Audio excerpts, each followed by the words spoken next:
evening, everybody, and welcome back to ACC Simrigs Sprint Series Round 4. We are at Nurburgring. This is Octane Online Racing, and my name is Jean-Pierre Sonicus. We are here for split yellow and green part 2 of Round 4, as we had a little bit of a break last week due to some World Cup shenanigans. I am joined in the booth by Alexis Bowen. How are we, man?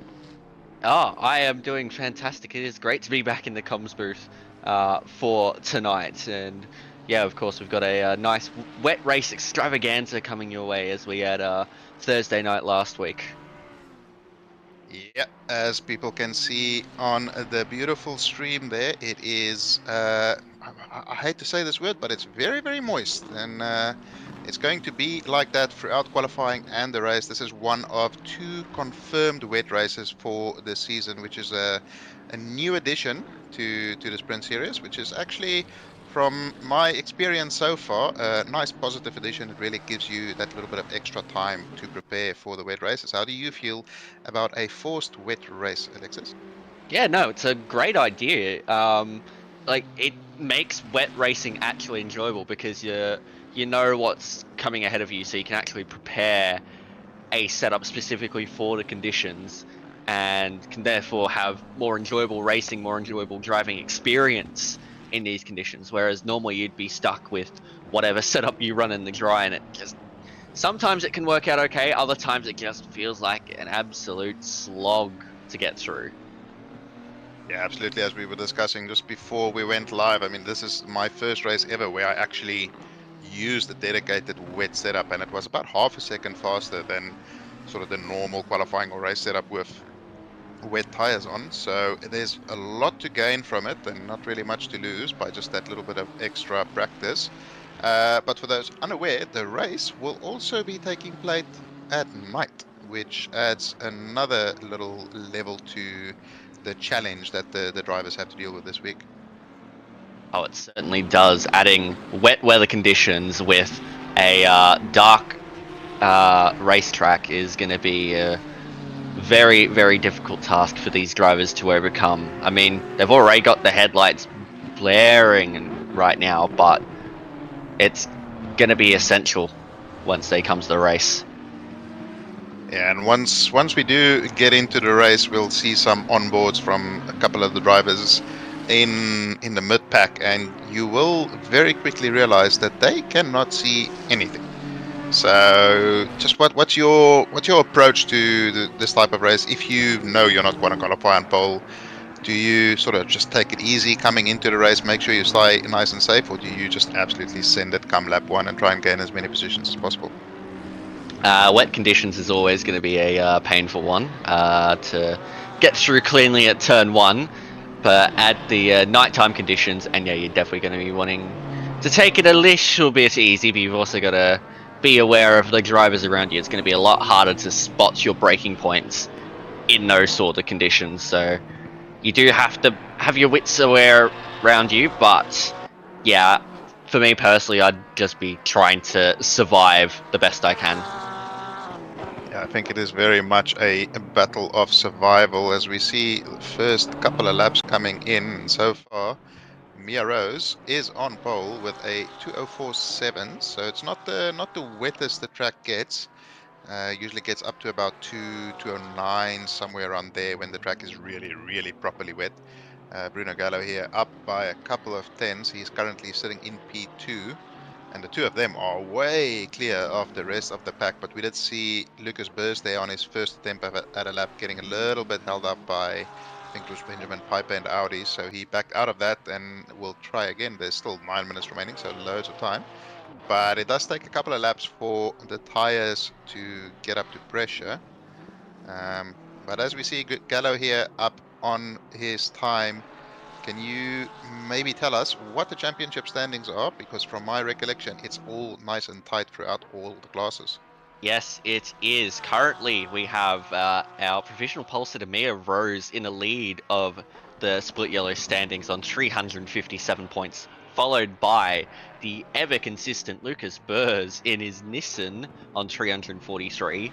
Then you've got Jack Steele on 322 points before you get a little further down to our silver class leader of Arno Loz on 266, and Bruno Gallo, who has just taken provisional pole position by 100th of a second over Mia Rose, sits in currently P6 in the standings on 231, just behind Benjamin Piper. Yeah, some really close battles throughout the field and a lot to gain. But this man here, George Cook, sitting in P6 now, he's dropped down a couple of positions, but he is up by 7, almost 8 tenths at the moment, which is going to put him in P3, maybe potentially up into P2 if he can gain a little bit more in this final couple of laps, as Lucas Burrs puts a GTR in the wet on pole. He is an absolute magician with that car. Let's see what George Cook can do into this final corner. Crazy good kung fu, as his nickname states. Crazy good driving in the wet. He is 9 tenths up. That puts him up into P4. What a fantastic lap there by George Cook. Yeah, great lap there by Cookie there to get it up into P4 and 6 tenths off of Burrs at this stage. But that is a very, very nice time from Burrs. But we've got Gallows looking to improve on that now. We're currently up by about 3 tenths of a second. Also keep an eye there on Mia Rose, who also is up on her time. Yeah, lots to gain. Gallo there up 4 tenths, I think now. There's still quite a few corners to go, and very tricky corners where it's very easy to gain or lose a bunch of times. You saw they gained quite a bit coming into the corner, lost a little bit of it through the exit, but still up by a fair chunk, nearly half a second. Mia Rose, it looks like it's about the same amount up as Gallo is at the moment, so it's going to be a vital final sector here for both of them as Mia Rose attacks the curbs coming into the chicane. She gains a little bit more, one more corner to navigate. She gains even more coming into it. Will she get a good exit? She certainly doesn't lose anything on the exit there, and that's going to move her up into P1. Bruno Gallo very close behind her. Will he improve enough? I don't think that's quite enough. He goes P2. 204.197 for Mia Rose. That is very good time. Yeah, Gallo 10th and a half off, but still plenty of improvement available in this session for these drivers as the wet tyres get into their window now. Going to be interesting to see what Burrs can do, because he's been in and out of the pits a little bit this session, but he's still got a lot of pace in that Nissan. Just maybe not getting those tire pressures right where he wants them and just adjusting a little bit. Or maybe still playing with this setup. I wouldn't hope you'd be still adjusting setup by the time we get to qualifying, as he drifts it on the exit there. He is on an outlap though, but yeah, it's we didn't see the weather prediction right at the beginning of the session, so we're not sure if it's getting heavier at the moment or if it's just stable rain, but we see it's getting It heavier. is getting heavier, yes. Yeah, in about 10 minutes it'll get heavier. So, but these drivers are still improving. So, seems as though track condition. Oh, that might be invalid there from Euros. I'm not sure if she. No, She kept it in. she still kept it on that red and white curb, which is crucial through that corner.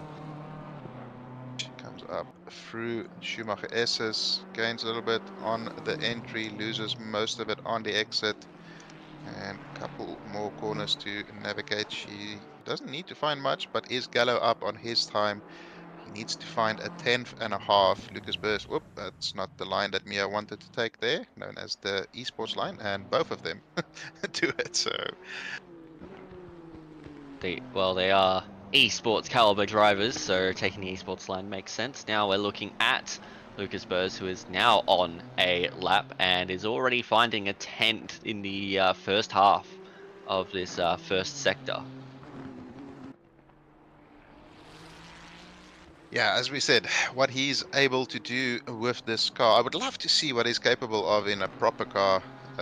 Not saying that the GTR is not a proper car, although that is kind of what I'm implying. It used to be an absolute beast. It is also a very old beast and not really competitive anymore, except when it's in the hands of a Burrs caliber driver.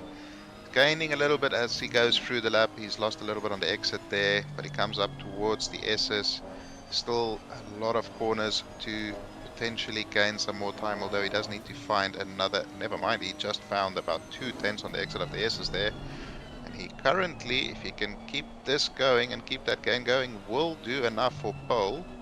Let's see, this is such a crucial exit here onto the back straight. Loses a little bit at the apex there, but he does gain on exit, so 3 more corners to go, and he could potentially put the GTR back on pole. This is a stunning lap, given he hasn't done a lot on these tyres at all. He runs it through the S's here. He does lose a little bit on the exit. Gets very squirrely. He's still got enough time in it. Can he get it turned in at the apex? Yes, he can. What's his exit like? He should be enough. It's going to be close, but I reckon he's got it. Yes, he does. 2:04.142, Lucas Burrs. He had a bit of a squirrel on the exit there, just putting it on the curb, but still did enough. Sadly, it looks as though Jack Steele isn't racing today, so that's going to be slightly detrimental for his championship hopes, unless he is just not very good in the rain, which I don't think seems reasonable. But we do currently see top 3 there. Gallo and Burrs currently on pole, and Rosen second. George Cook still up there in that McLaren. He's really, really making it work at the moment, as Patrick Oliver dips a wheel into the sand and loses all of the time that he gained. He still has 2.5 minutes remaining. I think he'll have enough time for one more lap. His timing is just off to get those 2 extra laps, I suspect. And it's going to be very close, actually. Nah, it will only be the one lap, I believe, just given the way that this lap has gone for him. Let's see, they're doing Cross 2 with of. about 2:04 to go.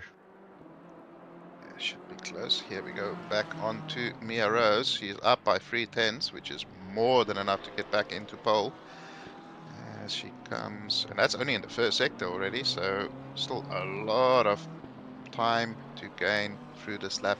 I've noticed when I was driving in the race last week, if you dip a wheel onto that the green sort of not Astro, the painted curb, you just lose so much on traction. So it'll be interesting to see who decides to use it or not use it. Well, Mia just ran quite wide into Dunlop curve. It was a very tricky hairpin there for her, but she's managed to gain quite a bit of time through the S's, lose a little bit on the exit.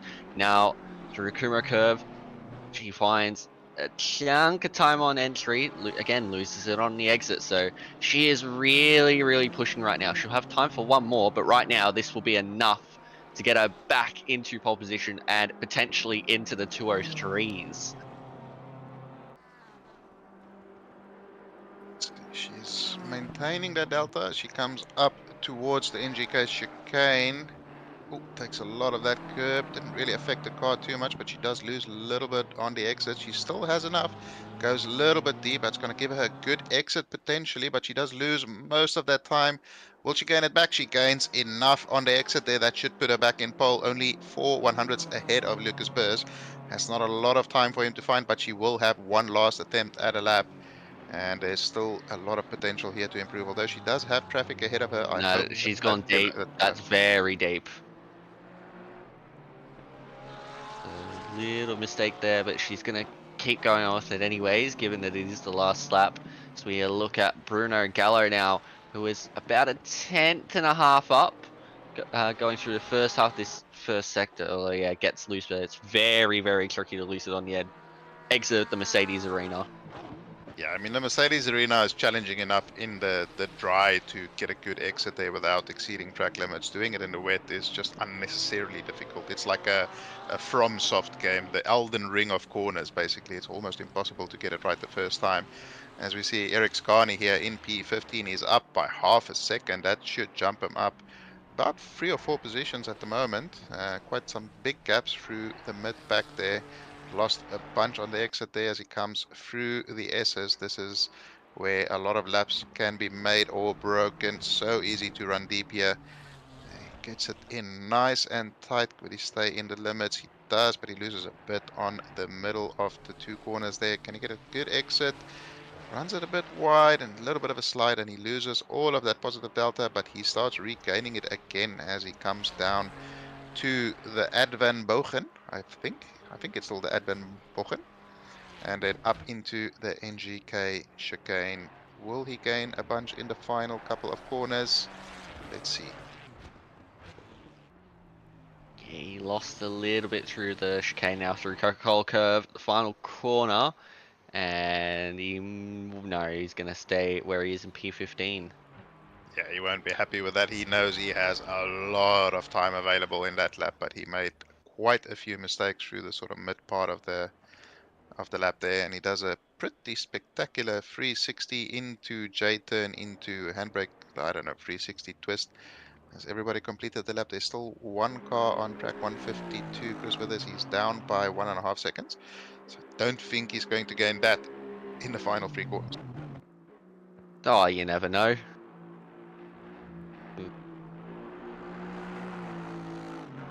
I will eat my hat if he does. Well, let's have a look. Chris Withers coming around the final corner now. And yeah, he's staying there. Okay, phew, my hat is safe.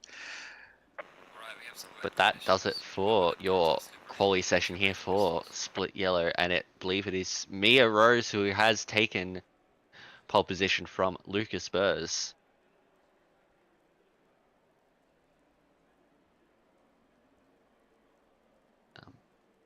Just 1 second. We are experiencing technical difficulties, which we should be back on. As we see Benjamin saying, Brimblecombe on debut tonight. They won't have that AM status for long.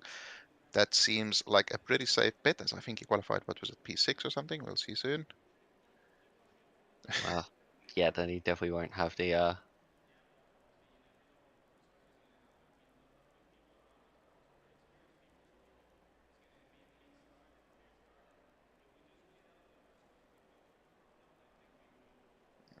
Just bear with us for just a second as we have a stream back, and we should be able to take you through the grid once we click over.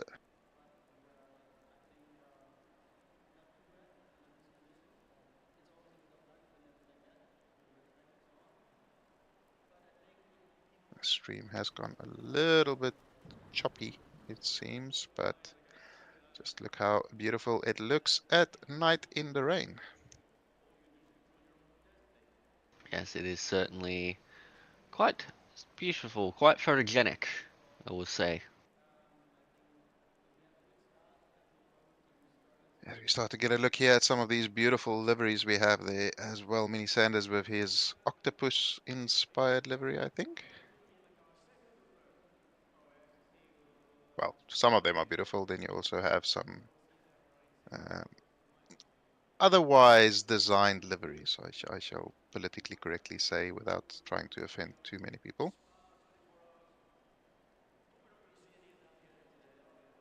We jump up to the front of the grid, and yes, it is Mia Rose will be starting from pole position from Lucas Spurs. Then you had Bruno Gallo there in P3 in his Porsche. So those three drivers are once again setting the benchmark for Split Yellow.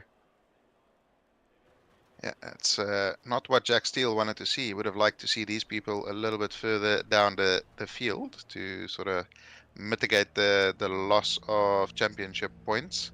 But we see there George Cook with a fantastic performance, putting it into P4, Arno Loz in P5, Patrick Oliver, Brimblecombe on debut with P7, and Benjamin Piper and Audi sitting in P8. So a couple of the usual suspects up near the pointy end, and then I think George Cook finding himself in maybe some unfamiliar territory, but fantastic qualifying performance by him there. Well, enjoying, yes, Brimblecombe P7 for car number 7 on his debut. So can he possibly make it 777 and finish in that position by the end of the race? I'm sure he would be happy with a P7 at the end of this race, especially on debut. But for those who are not aware, this is a 1 hour race, and the drivers have to perform one mandatory pit stop where they do have to change their tires. So you will see in the little standing widget at the bottom of the screen there, it shows a little orange one next to the drivers' names. That is an indication of how many pit stops they yet have to complete, and that will go green once they have completed it. So it will be interesting to see how the strategy plays out. I decided when we did the race to go half and half, basically, a little bit over halfway and then pit, so you can run even fuel. What would your decision be, Alexis? I think it maybe depends on where you qualify as well? Yeah, that's what I was about to say. It all depends on where you are in the pack. If you're out front, you can afford to go that 50-50 split. Whereas if you're in the middle of the pack, if you're not in the spray of another driver, then you could go for that strategy. You could go a little longer. Otherwise, you may even want to come in a bit early so you can have a bit of that clean track to get your way around in. Yeah, I think if I qualified like P13, P like you said, that proper mid pack where you're just in all the spray and all the traffic.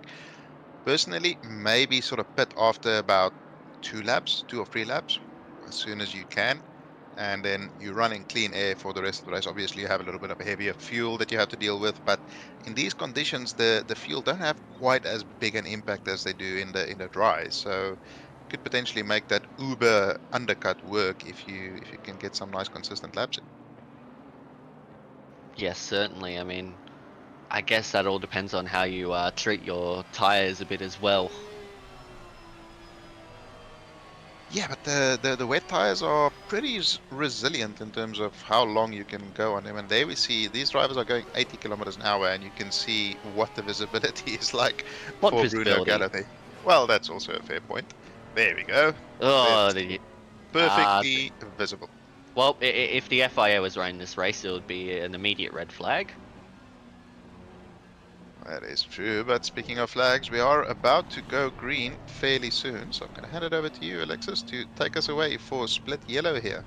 All right, thank you very much. So we have Rose, Burrs, Gallo, Cook, Loz, Oliver, Brimblecombe, Piper, Curry, and Icarus, your top 10 for the start of this race. We are awaiting a green flag for this one.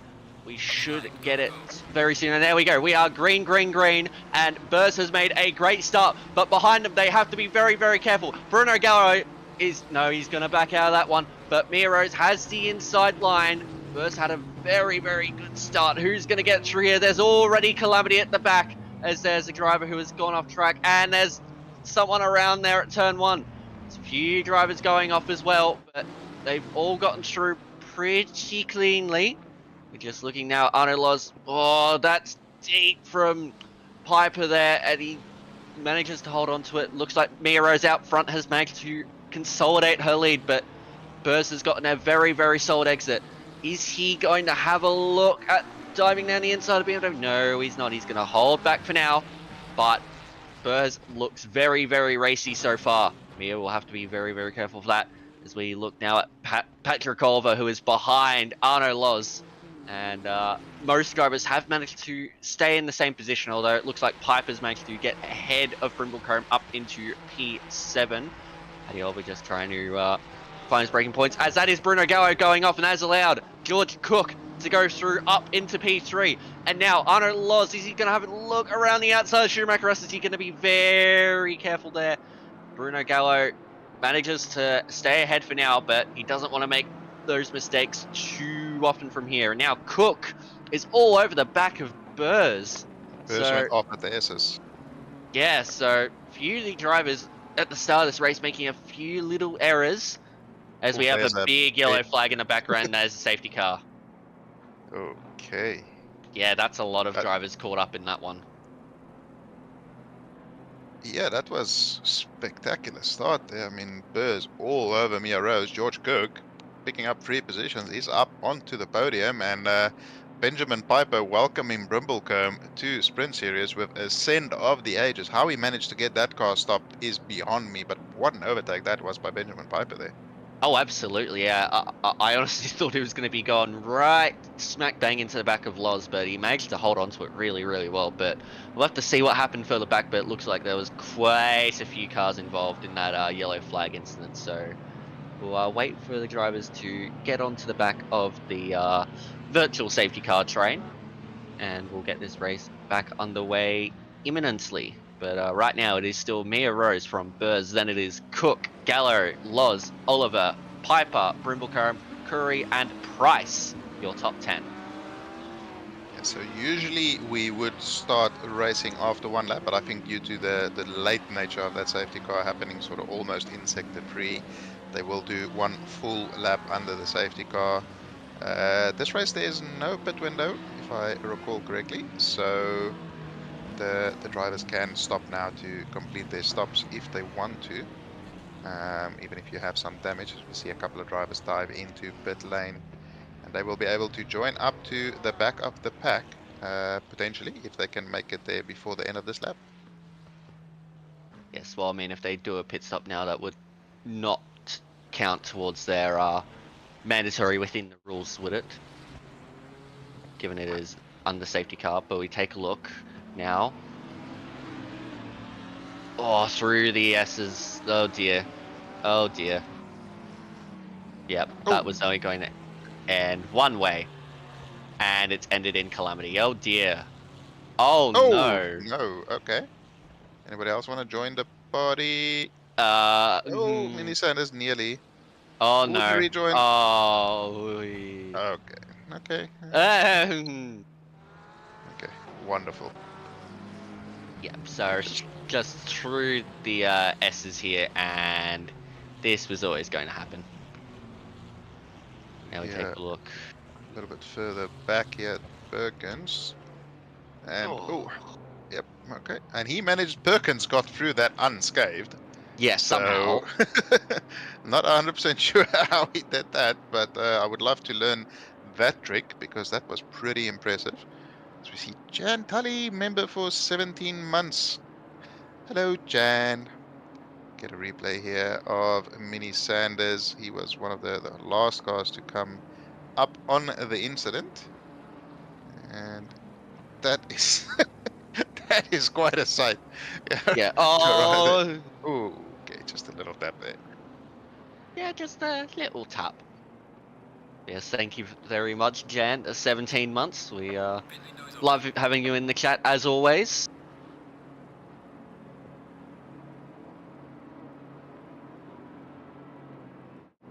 And we should go racing at the end of this lap as we see the cars that have completed their pit stops there. They are. Oh, the pit window is now open. So, yeah, sorry, I forgot that there was a pit window. So those pit stops won't count, but they should be able to catch up to the pack a little bit, not all the way, I don't think. But I suspect we will go racing at the end of this lap. Time will tell. Will Mia Rose go early? Lucas Burst try and sets it up to get a bit of a run. Here we get confirmation Mia Rose doing the wise thing there and holding it all the way to the line. Now it's going to be a drag race down to turn one. George Cook was nice and aware there. Bruno Gallo very close behind him.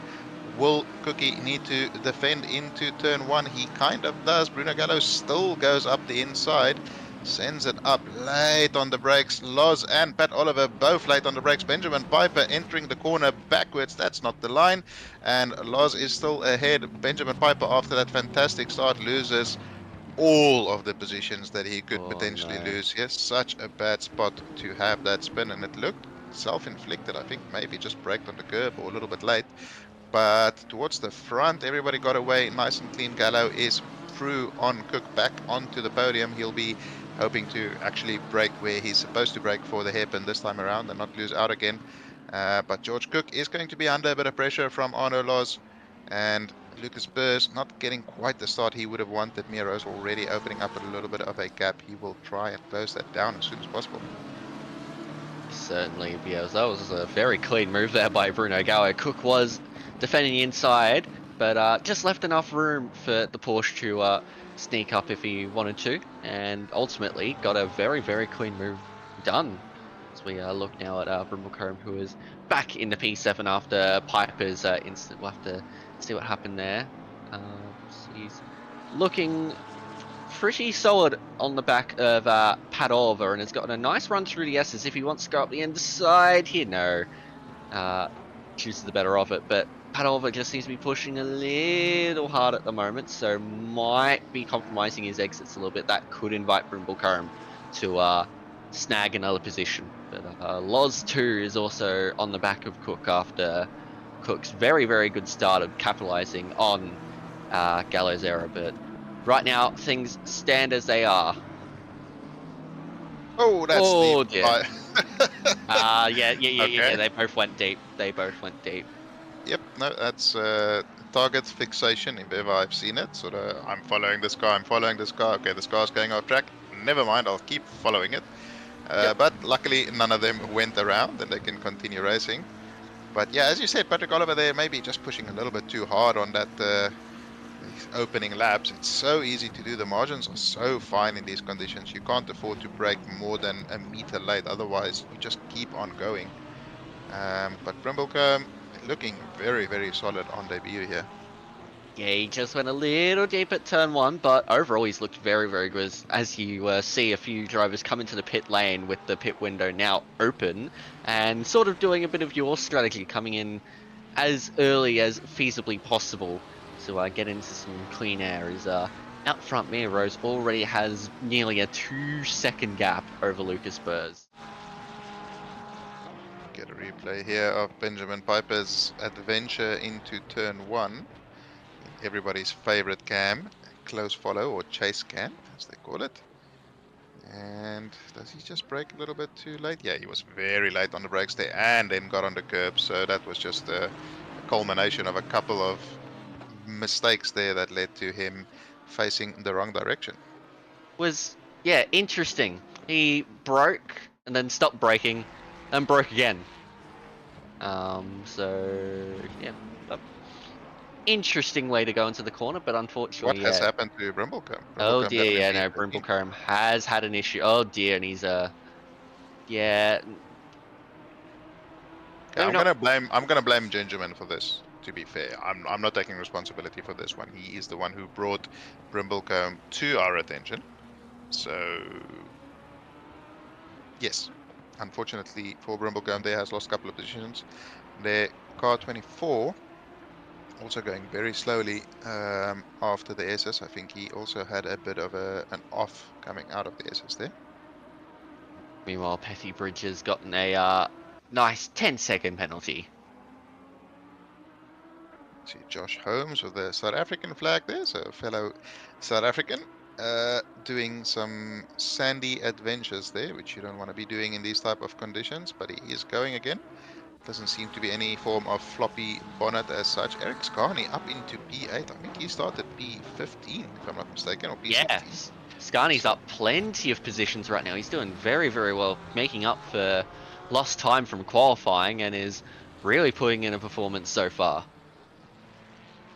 So, of course, benefited from Benjamin Piper, who went off, but that was the only driver ahead of him who actually, oh, and Brimblecombe, of course, but those are 2 positions. He's gained 7 so far, so he's been putting in some overtakes and really putting in a strong performance. He's been very, very consistent so far. Not always delivering in qualifying, as we saw earlier, just making a couple of small mistakes, but he's so consistent in the races and always moves forward from where he qualifies, so which is what you want to see as a race car driver.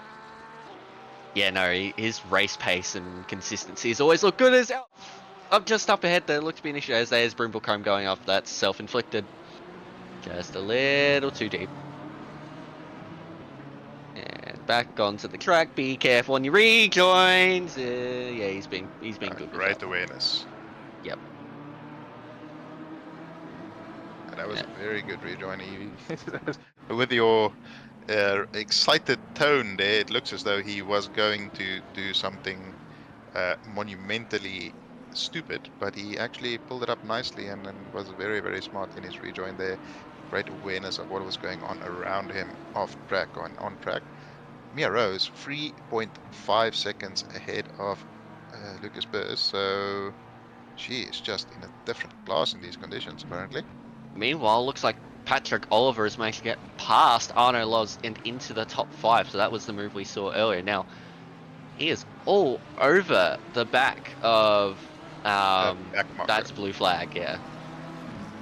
Ooh, you don't need to get that close to each other, do yeah, you? you don't want to be getting that close. Oh, and he's lost a lot of time behind that driver as well. Like, he was only 7/10 behind Cook before and is now 3.777 behind Cook. Which the prophecy is foretold for car 777. We see Lee Perkins there gets a 10-second penalty as well for out of position at the start. So for those who are tuning in for the first time or have some questions, it is live stewarded, so We have a team of stewards who is looking at every little infraction. Jai Fisher there gets a visit from the stewards and gets a 10-second penalty for out of position on the side as well. So everything is reviewed live as the race is going on, and drivers will be penalized accordingly. Yes, indeed Oh. is. Oh, that's a little wide. Yeah, getting a few penalties. Jumping the start for Gulick there in the 266 entry. Gulick went too quick, unfortunately, but George Cook here is putting in an absolute belter of a performance, running P4, 5 seconds ahead of Patrick Oliver. Of course, Patrick Yeah. Oliver may be involved in some shenanigans on that previous lap, but that is fantastic. Still, that was a gain of 1.4 seconds in that first sector alone for Cook. He's flying right now. He's 2.5 seconds behind Gallo at the moment, and Gallo is he's an SIO level driver, so George Cook really making this car work, and just so consistent, nice and safe. He just needs to keep doing what he's doing, and he's up for a good result. And the standings board there just keeps lighting up with incidents there. It looks like Douglas Keane also got a 10-second there. Winnie Sanders has one. Mia Rose has the fastest lap at a 2:06.022, which is pretty quick in these conditions. Yeah, I mean, it is quite wet and quite dark, as we see Scarney has now gotten Tyrone Riley Price at the final corner, if you don't mind. But Pricey is going to maybe have a look into turn one. He'd need to be very deep on the brakes. I think he's just going to hold back on that. Yeah, he's gone back on that one. But that is, oh, I'd expect to be quite a nice move from Scarney as he goes a little bit deep, anticipating potential move there from Price, but he's managed to hold on for now. Yeah, having done a fair few laps in the McLaren, you're not outbraking a Ferrari into turn one at Nurburgring. In the wet, in the dry, in the snow, on ice, in space, it's not happening. So smart move there by Riley to just sort of back out of it and let Eric settle down and potentially set up a move a little bit later. Sorry to butt in there, but Douglas Keane has a drive-through penalty for what I would expect to be track limits. So Aiden Payne there also has a drive-through. Oh, that is... Okay, Pricey left the room there, and yeah, that is nice clean move there by Eric Scarney at the final corner. Just kept very close to Richard Kane, was able to force his way up the inside. And yeah, Payne does also has a drive-through penalty, which I think is also for potentially for track limits. So... That's an impressive speed run of drive-through in only 16 minutes. Oof, Scarney gets all out of shape coming out of the S's there. We have a yellow flag on the back straight, car 111, I think it looks like. Who is Yes, still that is. and returns to garage. I'm not sure what exactly happened there. Maybe they touched the curb at the fast right-hander there and potentially went off into a wall, but that's a weird place for an incident. Either way, that is Jai Fisher, who has had to return the pit lane. That is your 111 entry, from what I'm aware of. Oh, that's not the Lions Garni, but makes it work. He's Oh, oh no. no. Okay, maybe that's how he gained so many positions on lap one. Oh no, Scarney. Oh no. Oh, Okay, Scarney. well, that is unfortunate, but there's 43 minutes remaining in this race. He should have some time to build some gaps behind him and minimize that position loss once the penalty is applied in the pit stop as well. So hopefully he can still gain some time. Nice to see that the split yellow Christmas tree is returning. As yeah, here is Jai Fisher in the Pokemon GTR. So Brad Cook, you got your wish. This is your Pokemon GTR that you were referring to. No, And this is not. Whoop, what is that? that. Yeah. Okay. Huh. So the car just kept turning and then did it again. Okay. That's the anime GTR. I think the one Brad Cook is referring to. Is it that one? Is that because? I'm fairly sure that's the. I'm fairly sure there's only 2 GTRs in this field. Yeah, but Lucas Burrs used to have the Pokemon livery. Now he's back to his Need for Speed Underground livery. So I'm not sure if that's the one he's referring to. Because that one looked like an. I know you are an anime. I'm into Pokemon as well. Yeah, but I mean the anime, the weeboo liveries is more what that one looked like to me. Yeah, yeah, there you go. Juxis is the best Pokemon GTR, so yeah, that would be Guy Fisher. Ah, okay.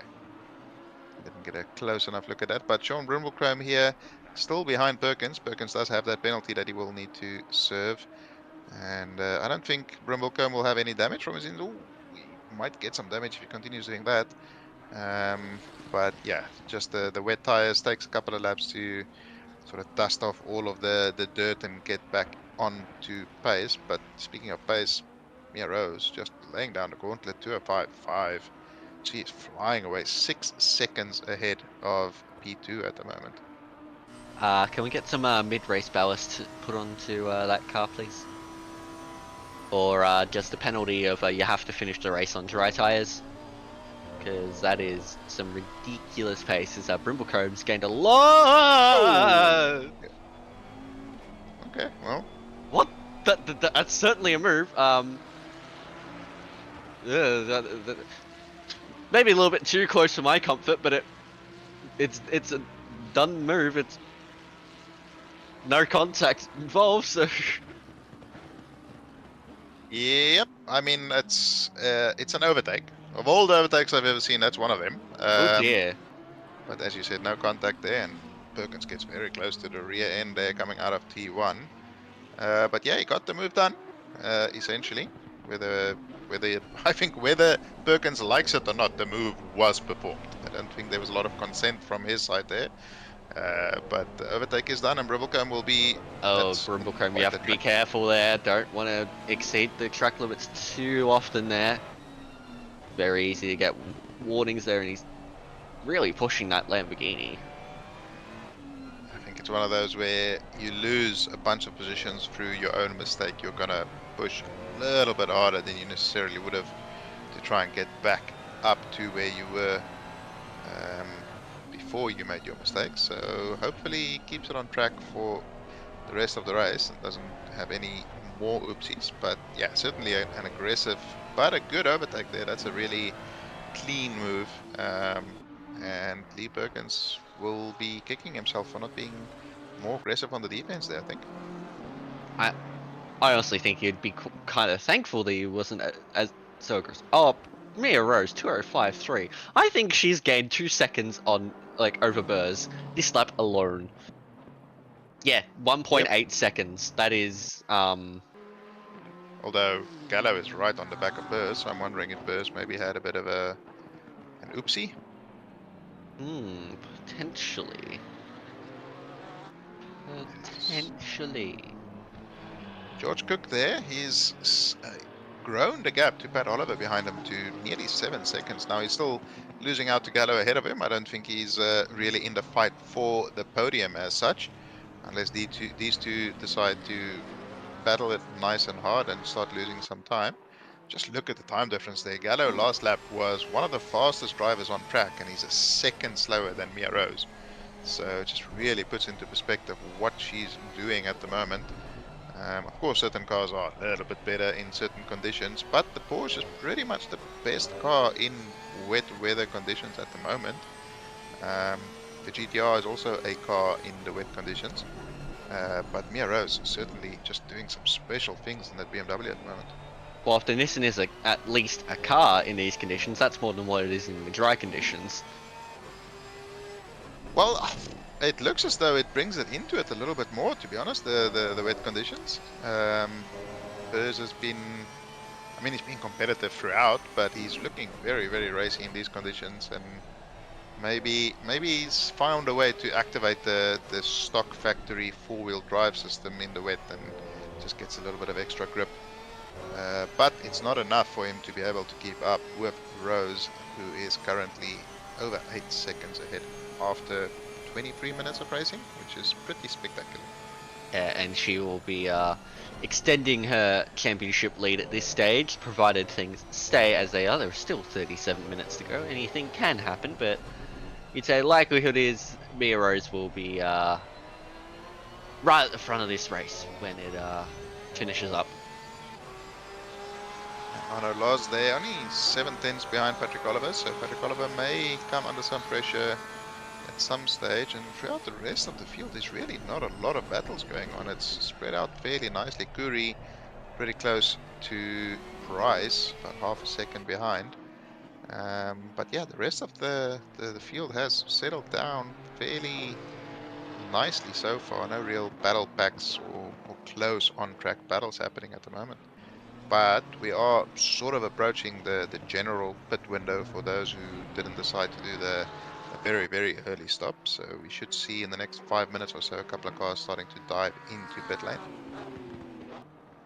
Indeed, we shall. Is that another penalty for Scani? Is that another 15 seconds, or is that just a repeat of the race Not control from? not seeing. Oh, no, Oh there we yeah. go. Oh dear. Oh gosh. Um, Okay, that's slightly harder to overcome than a 15-second penalty. So he might still well, lose a couple of positions. he's pretty much he's going to be stationary for 2 full pit stops during his singular run through the pit lane. Yeah, would be nice to. I know it's a little bit challenging, but it would be interesting to see what caused these penalties, because that's a lot of big penalties, especially for both being on the same lap. But we also got a request from John in chat to ask, can we please get a 1 lap on board with Burrs? So just to go on board with Burrs to see his handwork on the wheel. I don't know if anybody has ever had the pleasure of watching him do a lap on board, but the amount of steering input and just quick reactions he has is absolutely insane. Mia Rose just keeps improving. Plus nerf. So John getting his wish here, as we see there, 2:05.9 from Burr, so he is not going slowly. It's just there's nothing that he can do to challenge Mia Rose at the moment. Looking fairly state actually in terms of Lucas Burr standards. As we see, Bruno Gallo and Patrick Oliver have dived into pit lane. So first of the sort of top 10 there to really bite the bullet and go for a pit stop. Indeed. As we keep an eye on what Burrs is doing as he takes his lap around. It's looking very smooth so far. As he runs a little bit wide, but in these conditions you can sort of afford to. This is honestly a lot less wheel work than you normally see him do on a dry lap. As we get a replay here of Scani. Oh, so he was the initial hit on the back there of, who was that, Donald maybe?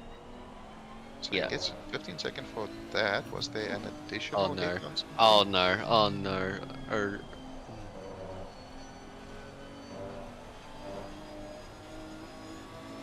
Dear. The anticipation is killing me here. Oh, okay. Oh, what? Okay.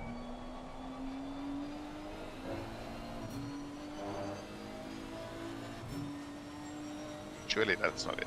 Surely there's another hit somewhere.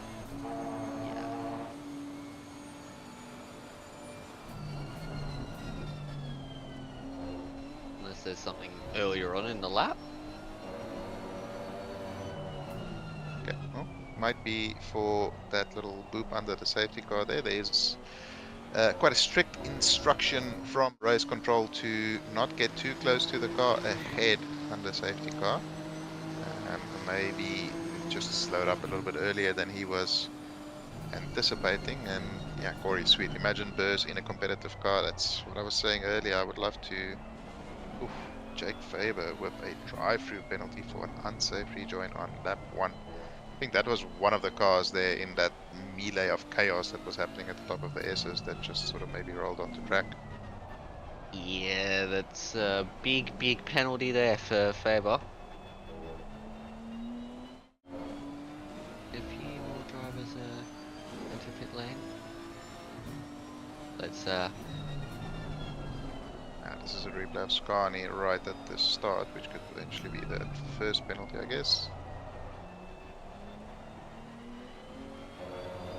Takes it up the inside, and he just Okay. went back around. Okay, well, Yep. fair enough. That's yep, that's why he has 30 seconds of penalties. All Yes. explained and clear. Yeah, no, makes a lot of sense. I mean, he'll be kicking himself, and we'll be sure to give him a good kicking in the Discord as well. But he's still running in P5 at the moment, and if you look at the sort of timing and gaps behind him, he's going to drop down to roughly about P15 or 16 or something like that. Hani Kuri getting a 5-second penalty for an infraction on lap 3. Not 100% sure what that is, maybe going off track and gaining some advantage or something like that. But yeah, Yeah, 5-second penalty there for Kuri.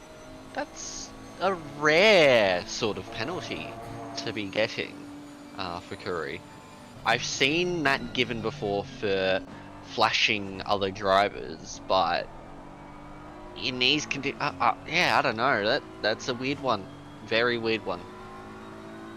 See Arno Loz here with the very creative team name 555 OOR Sprint 14. Really put a lot of effort into deciding what he was going to call his team this season. But it brings me on to an interesting question. Just looking at his number card, 555, same number that my brother uses as well. Whoa! That's certainly a line through the final corner there. As we see a yellow flag on the back straight there.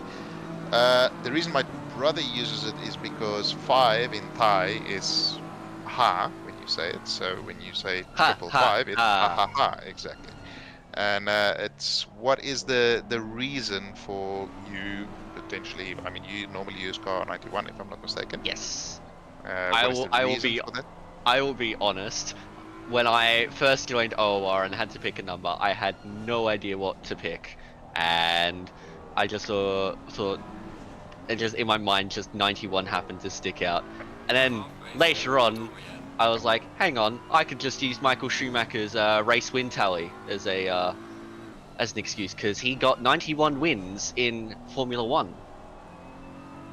That's a nice retroactive reason, I would say, to Yeah, get a car number. But yeah, I can throw it out to chat as well. I mean, Corey Sweet uses 32, and I know he always uses 32. He even has some 32 stickers on his racing rig. So, what is the reason what is your number, firstly, and what is the reason that you chose your number as Eric Scarney is taking a vacation in pit lane serving that penalty?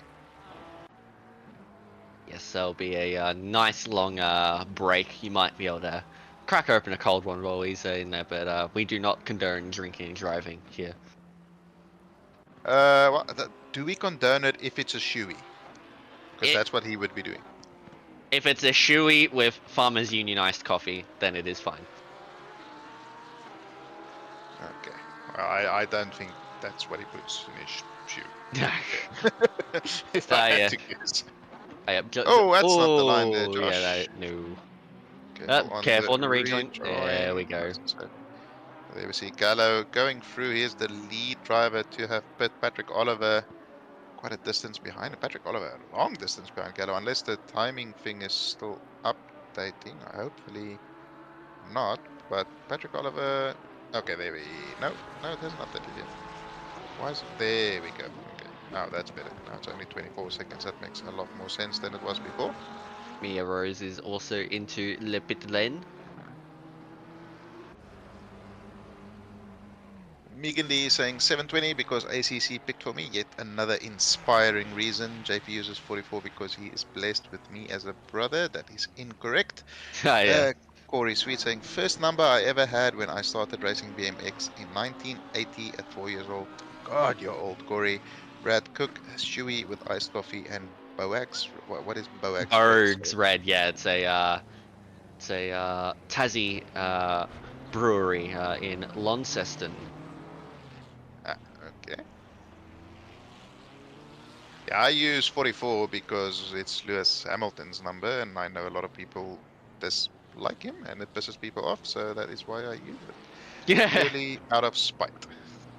I am also a Lewis Hamilton fan, but it's more out of spite to other people, getting them angry. Graham Hill saying 14, it's the number my family has always used to race IRL, minis, saloons, and karts. Jacob Maggs, born in 1986, same as me. That's an interesting little tidbit though. It's a bit deep there by the Ferrari. Manages to pull it up. And Gorilla Snapper. Yep, okay. I'm guessing he uses number 666 then? He does, yes. Yeah, okay, that makes sense. And Brad Cook 695 is MX5 on keypad. Again, Ah, yes, quite a okay, rare so you are going a little bit more old school, looking at like your old like phone keypads, yeah. Connor Hine 705 is the birth date of my wife and son, who are born on the 7th of the 5th month, which is May, which is only 5 days before I was born. So a fellow Taurus there in the Hind family. Mia Rose is out of pits and she is racing again. She is still very, very far ahead of Bruno Gallo. It looks like it's about 15 seconds at this stage. So she nailed her pit stop and is just continuing to run away with this race. Connor also agreeing that number 91 is a very, very good number. Love to see it. Of course, Connor did used to run the number 91 when he first entered OOR. See Douglas Keane, car number 12, getting a 10-second penalty for causing a collision. Onolos and Riley Price into pit lane as well. George Cook has performed his pit stop as well. So Lucas Burrs and Tom McDonald, the final drivers who were running sort of top 10 that still have to complete their pit stops at the moment. Indeed. Yes, see how long Burrs is able to hold on. He seems to be driving pretty well at the moment. I mean, he always drives pretty well, to be fair. Yes, yes. Putting in a very solid performance so far, unless he's doing the run very, very long and just bit sort of 1 or 2 laps before the end. And the which would strat. Exactly, yeah. Although it's raining, so it couldn't be a bender race because it doesn't rain when he races. Oh, yeah, no, he's in now. Never mind. Okay. Oh, you gotta be careful that pit wall. You don't want to run too deep as Democritus gets a 10-second penalty for ignoring blue flags. I'm surprised he's only received one now.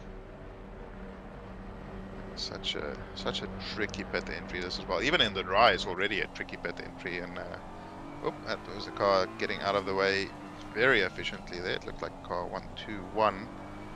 But Yes. Mia Rose gets through traffic, and now she has a couple of seconds of clean air until she arrives at 3 more blue flags, and then she's pretty much will have some clean air for the rest of the 24 minutes remaining in this race. Yeah, she will, and I mean, she's been driving spectacularly so far in that BMW. It's been able to handle these wet conditions very, very effectively, as it looks like Tom McDonald is into the pit as well. So pretty much all of your lead drivers have now entered Le Pit Lane. Oh, okay, 205 flat. Yeah, no worries. Yep, as we see her coming down into turn 1, Lucas Burrs exiting pit lane. How far ahead of Bruno Gallo will he be? It appears as though he will be well clear of Mr. Gallo. That is not Gallo arriving at the scene there. That's a Ferrari going somewhere, not on the track. But yeah, Lucas Burrs there. It looks as though he's well clear of Gallo after the pit stops. Well, that was just Gallo there. You could just see at the bottom of your picture there. So yeah, he's come out just ahead. I'd say it's probably a second and a half, 2 seconds there. Yeah, so again, maybe a little bit in the pit stops. I mean, everybody who's done a pit stop in ACC knows how tricky they are to get right, and then you add in the tricky pit entry here, plus having to stop it exactly on your box in a wet pit lane, quite a bumpy pit lane as well here, which is quite annoying. So very, very easy to lose a second or two, or even more if you just mess up your pit stop ever so slightly. There you go, 2.5 seconds there between Burrs and Gallo. Burrs will have slightly fresher tyres for the end of this race, but I don't think that matters in these conditions. No, it wouldn't be too... Oh, he goes very wide there at the first half of the assist. Slows it up nicely. George Cook is 18 seconds behind these guys, but he could not care less about that at the moment. He'll be ecstatic with a P4, driving brilliantly. Onoloz about 7 seconds behind, so Onoloz got ahead of Patrick Oliver through the pit stop phases. Let me see, Manikuri there, still with his 5-second penalty, which was obviously dealt out after he had already performed his pit stop. Yes, indeed it was. Scanny! Scanny! Stop it! He's already dead. So To be fair, So he jumped the safety car restart on lap 3. he's only dropped to P12 after his rather involuntary extended pit stop. So not too bad, all things considered. He's still up a net of 3 positions in the race, and with a gap to Holmes behind him being 9 seconds, he's not going to lose that position. So all things considered, it could have been worse. Yes, it could have been worse, could have been better, but yeah, he's still not going to be happy with himself at all. I mean, right now that 5-second penalty won't do him any harm, and if he's able to keep some pace, he should realistically hold that P12 position or P11 once Joe Williams comes into the pits. So he realistically should be able to hold position. Also, just a shout out to Benjamin Piper there, running in P11 after his safety car restart. Oopsie, going very, very wide at turn 1, looping the car and dropping to the back of the field. Currently running in P11. I'm not sure if that is for position or not. I don't think it That, is. But back up into P11 after that is a very, very impressive recovery from Mr. Piper. yeah, so the only driver ahead of him yet to pit is Joe Williams in the number 51 Ferrari, who is currently your AM leader. But based on those gaps, I don't think he's the net AM leader. That should be Holmesy. Well, in the championship, I should be Oh, saying. okay. Sorry. No. But it does mean that Piper is theoretically running top 10 at the moment, which just, again, makes that recovery super, super impressive. I did not beat curse Scarney. Trust me, he was cursed long before I said anything about him in this Well, race. he dropped about 10 seconds, or 5 seconds off of Piper, and is now at risk of losing a position if the race were to finish now to Holmes. Okay, so why did that gap drop so much? He was 9 seconds clear of Holmes at the previous Because, timing. likely because he got cursed somewhere along the line. Ah, okay, did he have another incident? Okay, well, sorry. No, I'm not sorry. He's messed up enough this race to deserve a little bit of karma, I guess. But anyway, Benjamin Piper here. Hush. It's the Kovacs way, unfortunately. Benjamin Piper running in P11. Joe Williams ahead of him, still needs to complete his stop. That will put him back into the top 10. He's the lead Audi driver, and it's quite a diverse top 10. If you look, there's a BMW, a Nissan, a Porsche, a McLaren, a Oh dear, Ferrari. and you've cursed Piper as well. Oh my God, Benjamin! What have you done, Paige? Should we just put a some tape over your mouth for the rest of the race? No, that's his own fault. I'm not taking I'll take responsibility for that. That's fine. Good job, Benjamin. I was just hyping you up and you messed it up. So let's see. So he may have lost one position there on track, I think, although that was a blue flag that overtook him. So Yes. he's still going to get back into the top 10. So Well, he is currently in P10 as Williams has come into the pit lane. So yeah, it's not a very effective curse if he doesn't lose any positions. But yeah, as we see there, Scarney still 3.2 seconds ahead of Holmes. He'll be wanting to gain some time on that. Bruno Gallo here running a little bit. He's caught up to Burrs ever so slightly again, but still 1.7 seconds behind. And to be fair, even in that first stint, he never really looked like he was going to particularly challenge Burrs in terms of an overtake. But let's see if Pit crew put a special set of tyres on that Porsche for these final couple of laps as he takes another 3 tenths out of burst there in the final sector. I think that's John Stockton in the Ferrari. Moves up ahead of him and just keeps going deep. Nice let through there by Stockton, and Gallo doesn't lose any time there going through turn 1. Yeah, he's going all right so far as Gallo in this second stint has managed to find a little bit of time. We'll lose a little bit in this first sector, I feel, because of that. But even then, he's looking strong. I mean, you can see that the gap is visibly smaller than it was before when Burrs initially came out of pit lane. Yeah, but as we all know, catching is one thing, overtaking is a whole different ballgame, and especially in these conditions, it's water polo with bowling balls basically. So it's going to be very, very tricky to try and get anything done on, especially a driver the caliber of Lucas Burrs. And the last thing you want to be doing is turning your car into a bowling ball a la Valtteri Bottas. Yep, as we see, there's another yellow flag there at turn 1. It looks like, oh, is that 52 or something, or 12? It's gotten going That is again. car 12. That is Keane, Douglas Keane. Oh dear. That He is has not done a a fun position. he's done a Piper. Has he done a Piper? Yeah, I think so. And yeah, he couldn't get it going. He wasn't able to get it going at all. Yeah, wondering if that's just one of those Alt F4 in your brain moments. So yeah, George Cook, JC pointing out again, Kung Fu Cookie there in P4, fantastic race from him, did very well in qualifying. I'm gonna take all the credit for that because I sent him a setup. So it's nothing to do with his skill. It's all just Yeah, setup that I sent him. yeah. You have to steal some of the success along the line somewhere. If I can get blamed for people spinning when I mention them, I can get some credit for sharing a setup at least. So I'll take it. I'll take what I can get. We see Burst there.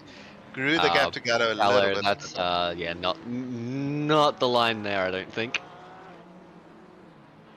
Yeah, not ideal there for Gallo. That's not going to help with his attempt of catching Burst again. Nope, not at all. Is that just looking through? Scani's gonna have a bit of trouble here because he is now catching Piper, but he's now within a margin where him catching Piper is also reducing the likelihood he's going to be ahead of Holmes at the end of the race. Oh dear. Oh, oh, okay, Well. okay. Who was that other car? And do they have clean pants? No idea, and no. It looks almost like George Cook's livery, but I don't think it's him. He has That a slightly looks to different blue. be Or maybe a... Price? Yeah, potentially. Oh, Joe. Sure, no worries. As we see here, Lucas Burrs coming up to some lap traffic.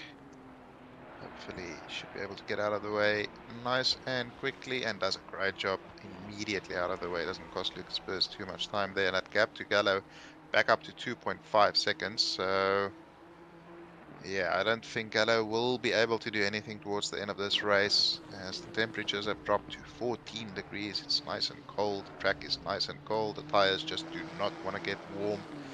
And Eric Scarney, 1.9 seconds behind Piper. He's grown the gap to 3.3 again to Holmes behind him. Certainly be looking to add another 1.7 to that to lose out as little as possible. I'm just looking at the leaderboard. P15 down to P23, excluding Bishop, is all Ferraris.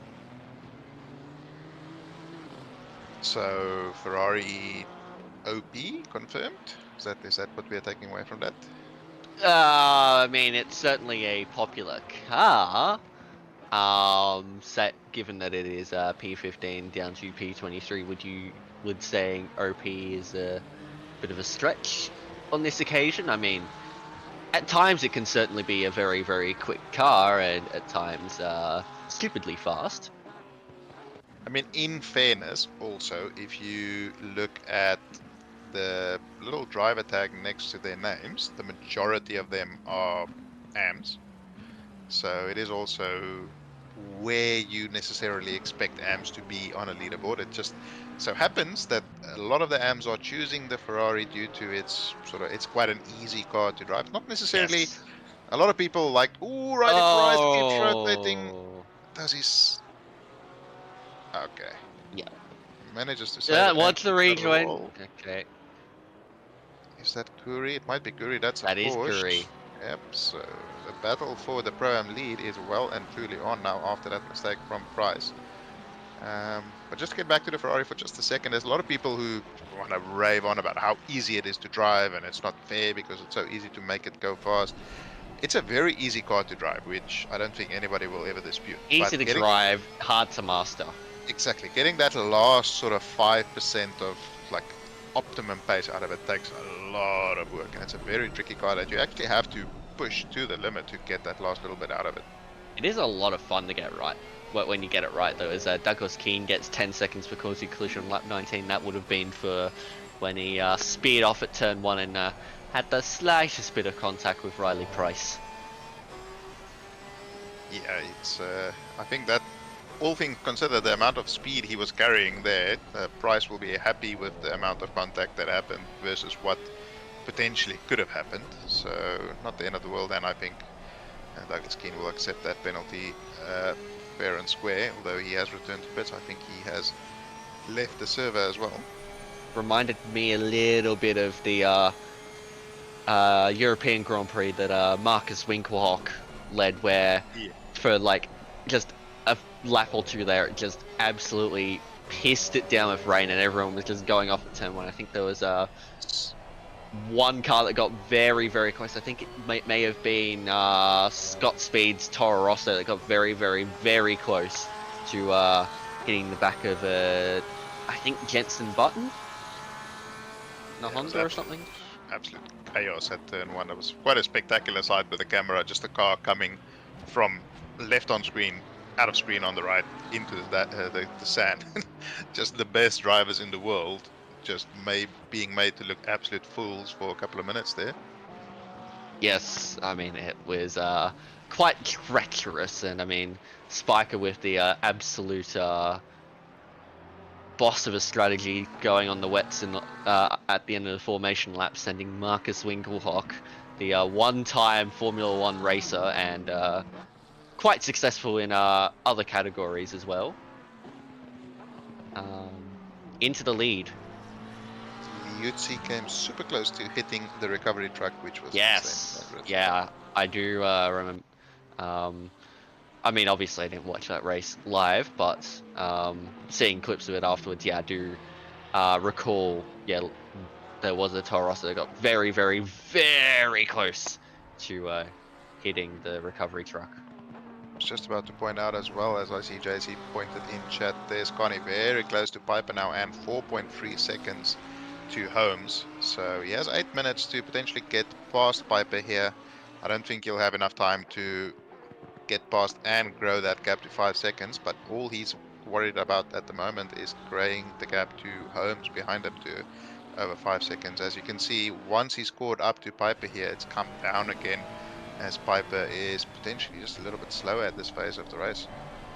Well, we did see Piper go off before, and potentially that has ruined the effects that these tyres have in these conditions somewhat. And yeah, if he goes off the track again, that should be Eric Scarney up to P10.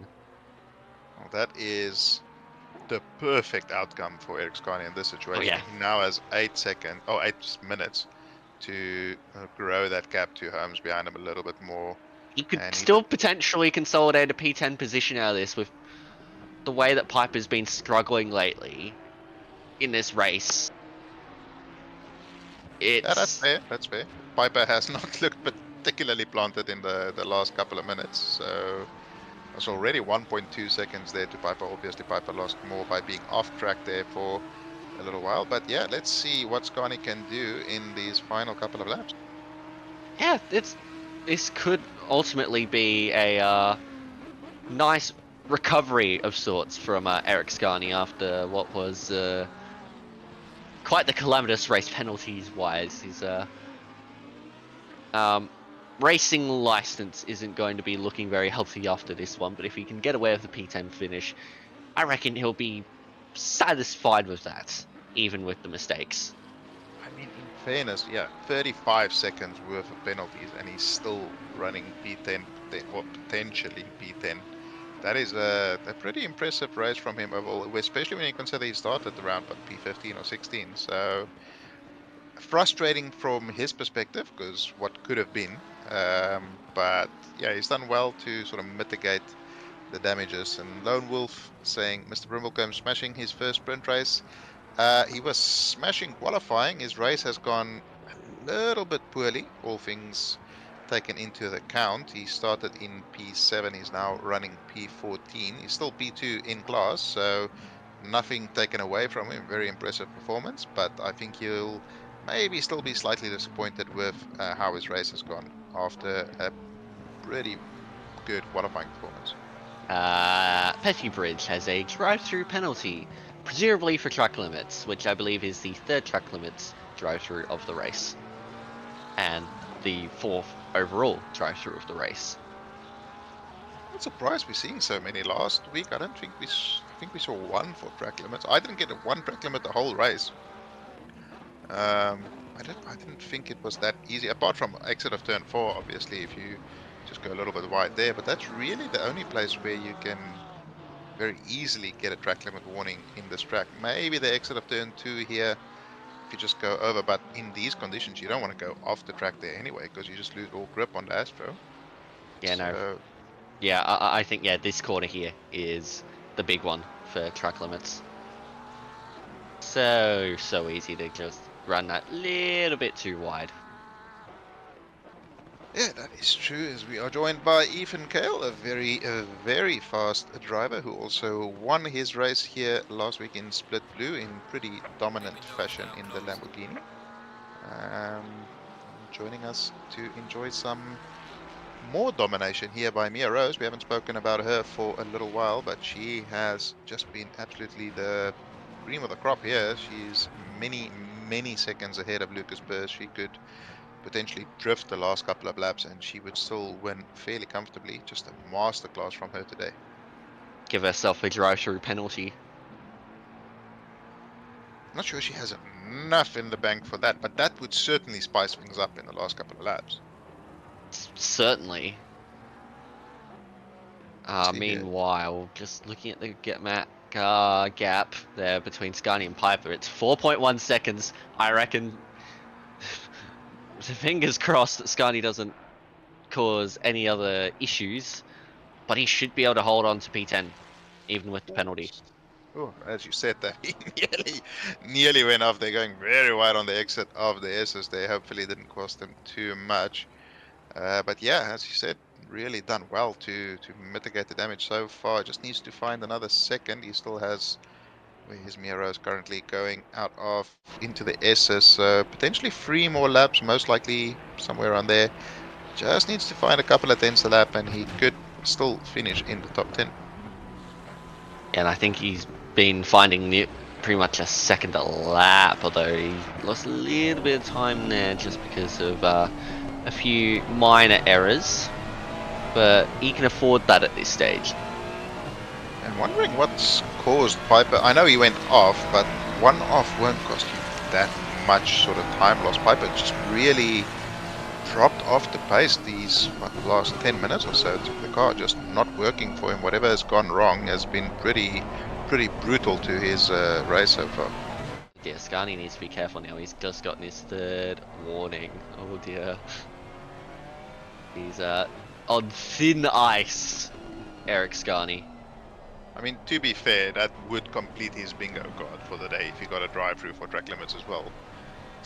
So, well, yeah, he's gotten 2 15-second penalties for causing collision and then a 5-second penalty for jumping the restart. Yeah. Hopefully, for his sake, he keeps it all pointed in the right direction and stays on the black stuff. Yeah, I don't want to curse him into it, right? Ooh, Guri with a big old drift there. TS saying Holmes' game crashed at the beginning of the race. We didn't see that. I'm not sure if he maybe dropped to the back of the field and started from the back, in which case P12 is mighty, mighty impressive. Sorry to butt in there. Douglas Keane saying that he lost connection to the pedals, which is why there was Okay. that incident. So there wasn't. Oh, correct. Oh.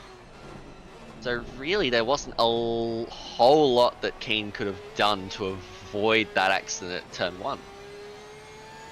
No, all things considered, he did very well to miss the rear of Riley Price's car, and good awareness from Riley Price as well. I think he maybe opened the steering just at the last moment there to avoid the real heavy impact. It's so interesting looking at the Porsche's dashboard with the TC lights coming on and the ABS lights just flashing all the time, showing you how little grip there is out there. He's been all over Price. After Price nearly makes the same mistake again. Really been all over Price since that mistake from Price a couple of laps ago, but not really been able to get into position to really perform a move so far. Well, he's got 5 seconds, and he's probably going to lose out to Tom McDonald as Scani. Provided he doesn't get a drive-through, is going to finish P10 because he's got 5.5 seconds over Piper. Mia Rose has just started the final race of the lap and set another fastest lap. Final race of the lap, yeah. So Scani will have one more lap after this one, as he's a little bit ahead of Mia Rose on track. So he still has a couple more corners to perform without getting a drive-through. Hopefully he can keep it within limits. Piper has lost it again, according to JC. And where is he? That hasn't updated on the. Has Pat Oliver and Oliver and Loz come together? Potentially, I just saw a yellow flag there momentarily, including 555 and 777 on the mini map. I noticed that, but potentially. Where is Arno Loz? Arno Loz is just up ahead. Yeah. Okay. Yeah, be interesting to see. Let's see what the lap time says. If it's a very, very slow lap, then potentially there was an incident as he crosses the line now to do a 216. Yeah, 216. Yep, so a big old incident between the two then. Yep, so there's been quite the unfortunate error there as Pat Oliver looks to be getting a bit of a penalty for that one. 5 seconds. 10, there we go. So 10 seconds there, the stewards have decided. Which means Price will move up into P6 for his Pro-Am win today, and a very good race from Riley Price. Yeah, very good race from him, and we look at Arno Loz here in a BMW. He is in P5, but we do have a BMW in P1 coming into the final corner for the final time. Mia Rose will cross the line very, very soon and take the win here in split yellow as we get a replay here of what happened between Pat Oliver and Arno Loz. Does Oliver just go deep, very deep, very deep, way too deep, and just bonks Loz off track and then does his own little spin as well. Mia Rose has completed the race. She has been absolutely formidable today, not a single mistake. Lucas Burrs with Bruno Gallo right on his tail. Things have closed up in the final couple of laps, but Burrs able to keep P2 there and Bruno Gallo in P3. Top 3 contenders in the championship as well. All 3 of them will be very happy with the result, but I don't think any of them will be quite as happy as Mr. George Cook here in P4. What a fantastic performance it's been by him. Just put in a beautiful qualifying performance and has not made a single mistake. He's not been under pressure throughout this race. Just did exactly what he needed to do. Yeah, that is an epic race there by George Cook. Had very, very solid pace and has managed to take the silver class win. Arno Loz will finish P2 in class with this performance, with Riley Price taking out your Pro-Am win. Paddy Oliver will still get P3 in class, but will drop down to P7 as a result of his 10-second penalty.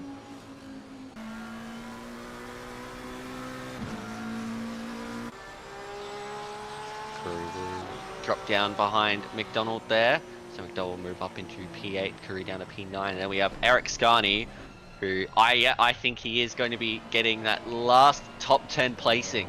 So a great comeback drive. His laps lately have been on fire. 206.842. His best lap in the race, 206.4. So been driving very, very well, and he's going to take the final position in the top 10 as Holmes will take out your AM class win there in P11. Great race from him.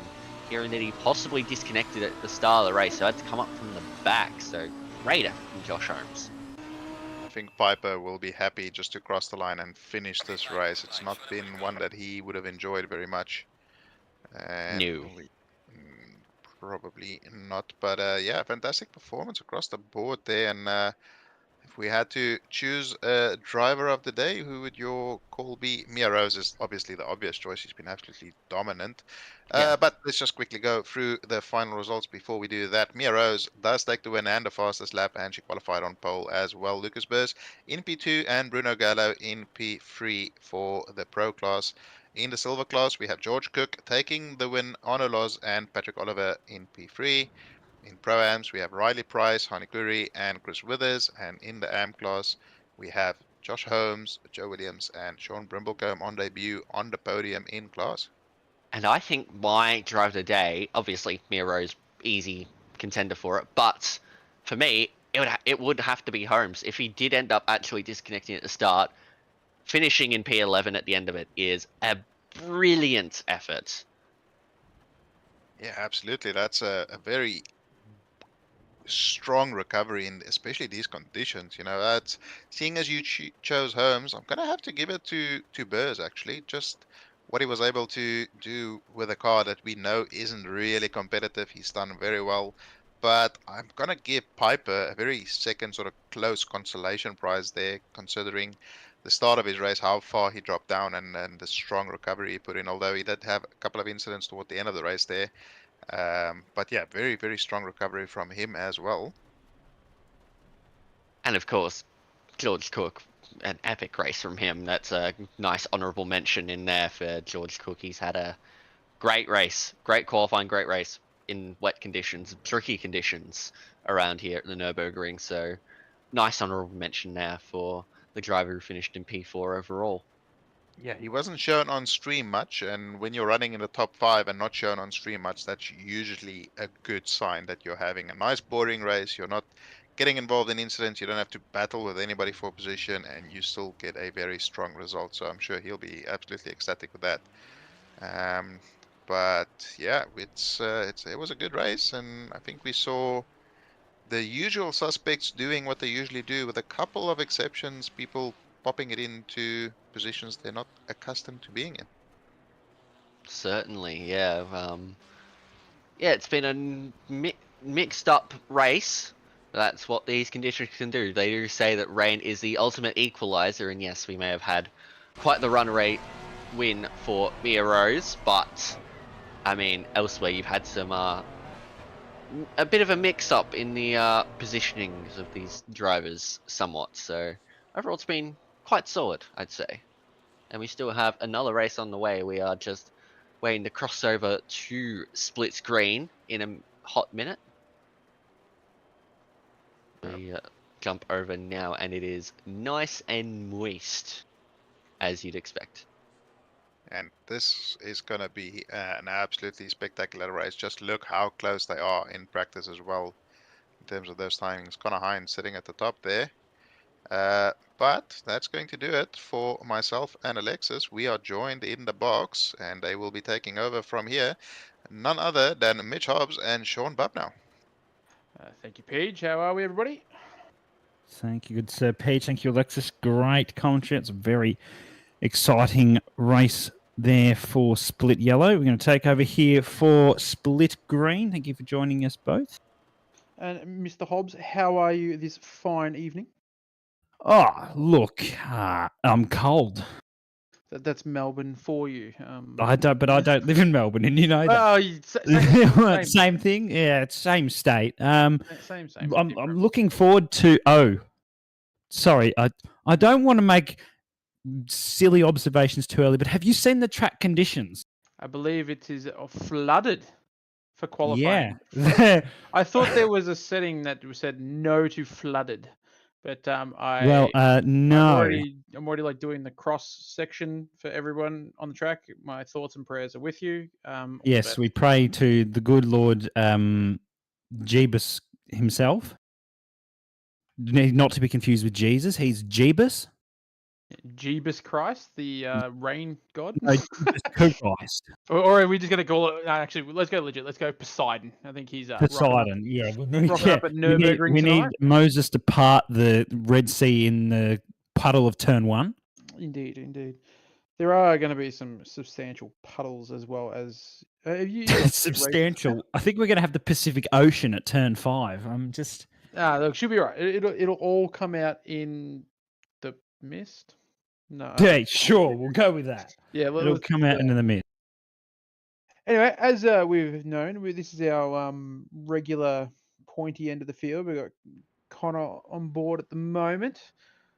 He's Fez, who actually got his first win for the other week, which was very nice. Was that only his first win? That was his first official OOR win. No.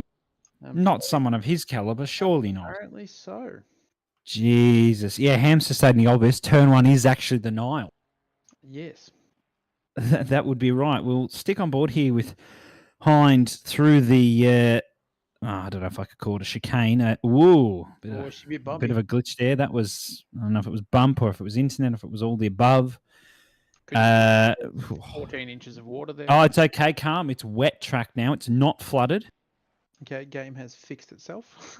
It's still heavy rain though, so that's that's going to pose an interesting game for the drivers. So braking just before the 100 there in the wet conditions down turn 1 now. That's not the line. Yeah, and he's invalidated. The braking zone's about 20 meters further back in these conditions. Yes, 20 meters further back than the before the 100 braking marker, which is not even close to what the dry marker is. But anyway, he'll try again. 2 km/h winds, so nothing really to impact drivers in any sort of braking zone or top speed. But I mean, 18 degrees on ambient temp, 20 on track. That's reasonably warm for the rain. Whether that bodes well for the race, I don't know.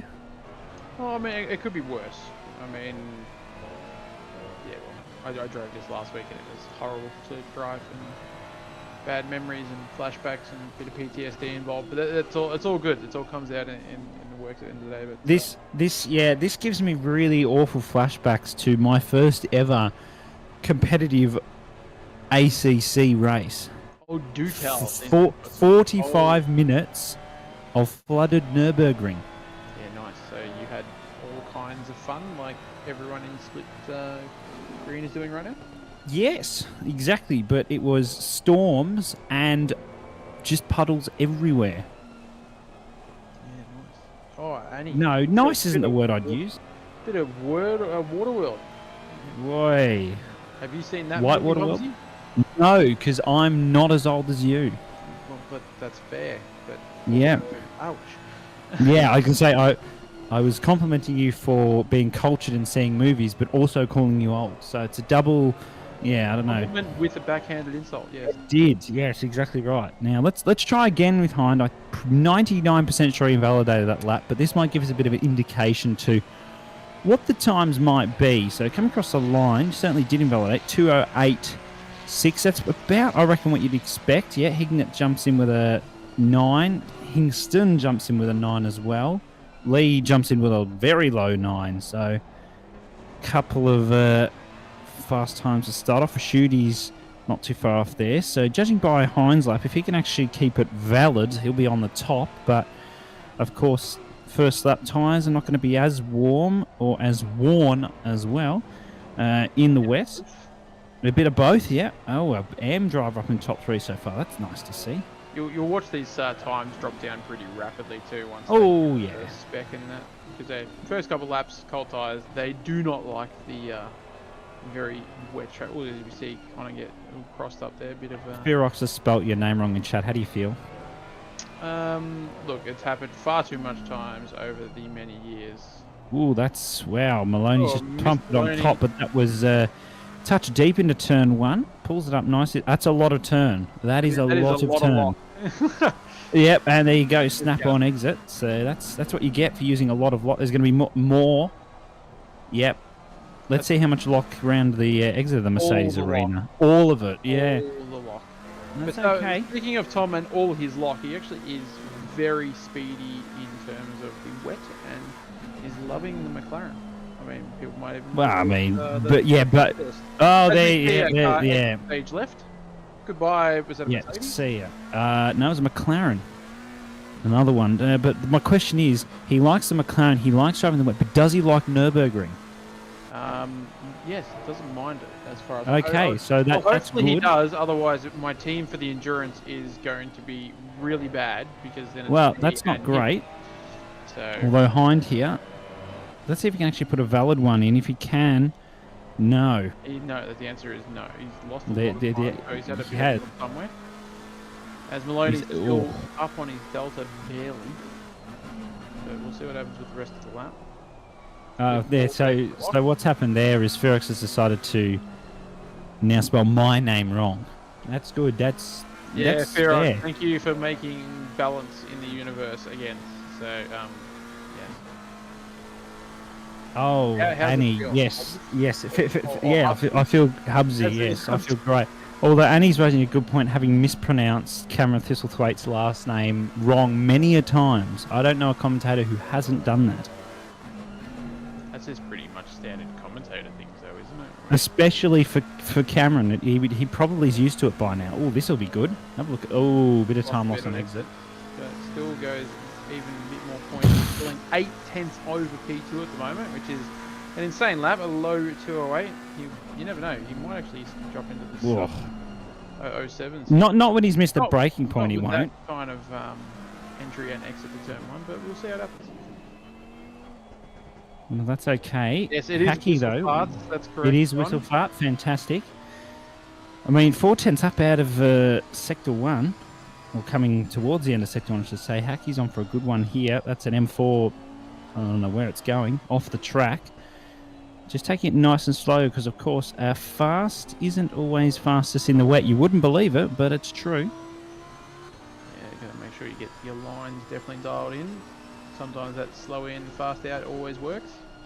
Yep, so good amount of, expected amount of brake bias. Most cars are probably running brake bias further back towards the car so they can hit closer to the dry braking points they're used to.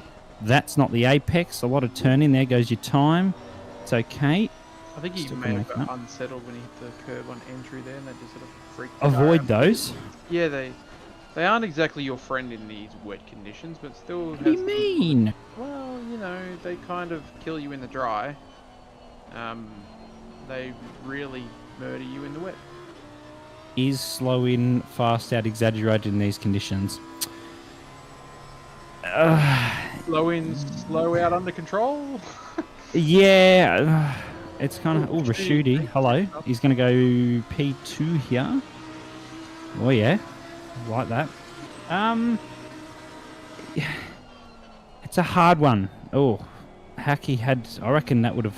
If he'd have kept that lap together, it probably been close to pole. Yeah, he's definitely got a lot more time in that lap under his belt for sure. But yeah, going back to that question in chat, I'm not really sure the best way to explain it, but you just got to know your markers. If you know your markers, then you can find the time. You need to wait for the tyres to really grip up before getting on that power. But as long as you're not, I guess, counter steering too much, then you're definitely going to be a lot faster than what you think. As Benny here, coming out of Sector 1, is half a second up already, which is very speedy, on target for a low 208 at the moment. Keep an eye out for this because Fez is pretty decent in the wet, and It's an interesting line he's got through there. Whoa! Was gained an exorbitant amount of time. That is lost Then on exit. stuffed That's the a exit. yeah. That was a ballsy line. I wouldn't be particularly taking that one myself. Now through Schumacher S, you can take the curb on the inside there. It may kill you if you're not careful. There's a good chunk. This would be, if he'd not lost that time, easily pole in this. Ooh, touched too much there. Ooh, he's got it held together though. Good time. There's a bunch of time in this lap. Let's have a look. Let's see what his exit on the straight can be. Not worse. great. Not great, but could have been better. Just looking at the amount of delta he has gained and lost over this lap, I would dare say he would be in the 07s if he had of. Oh yeah, easily sevens, probably low sevens if he just hooked it up. That's a lot. That's too slow. That's too slow. That's too much curb. That's a combination of a lot of bad things.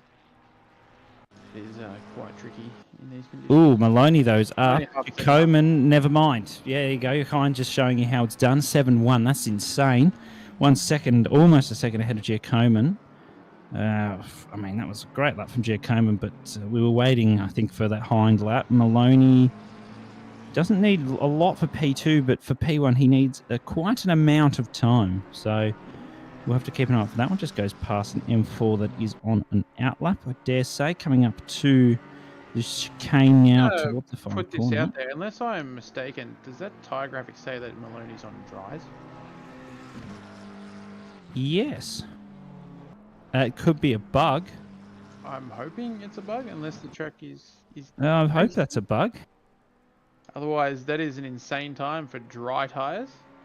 As he jumps into P2, half a second off. But it still says dry, which is confusing my. No, it's definitely cooked. Everyone says dry. Yeah, no, definitely wet. Okay. Return to normal, everybody. It's okay. Yep, everyone, no panicking. Okay. Yeah. Just the spectator views, just, I don't know, having a moment. Now, Lee, 5/10 up. Can he get something an exit? No, it's kind of holding. He had it. I think he just pulled that up on the exit, which is nice. Through Schumacher S. Avoiding the curb.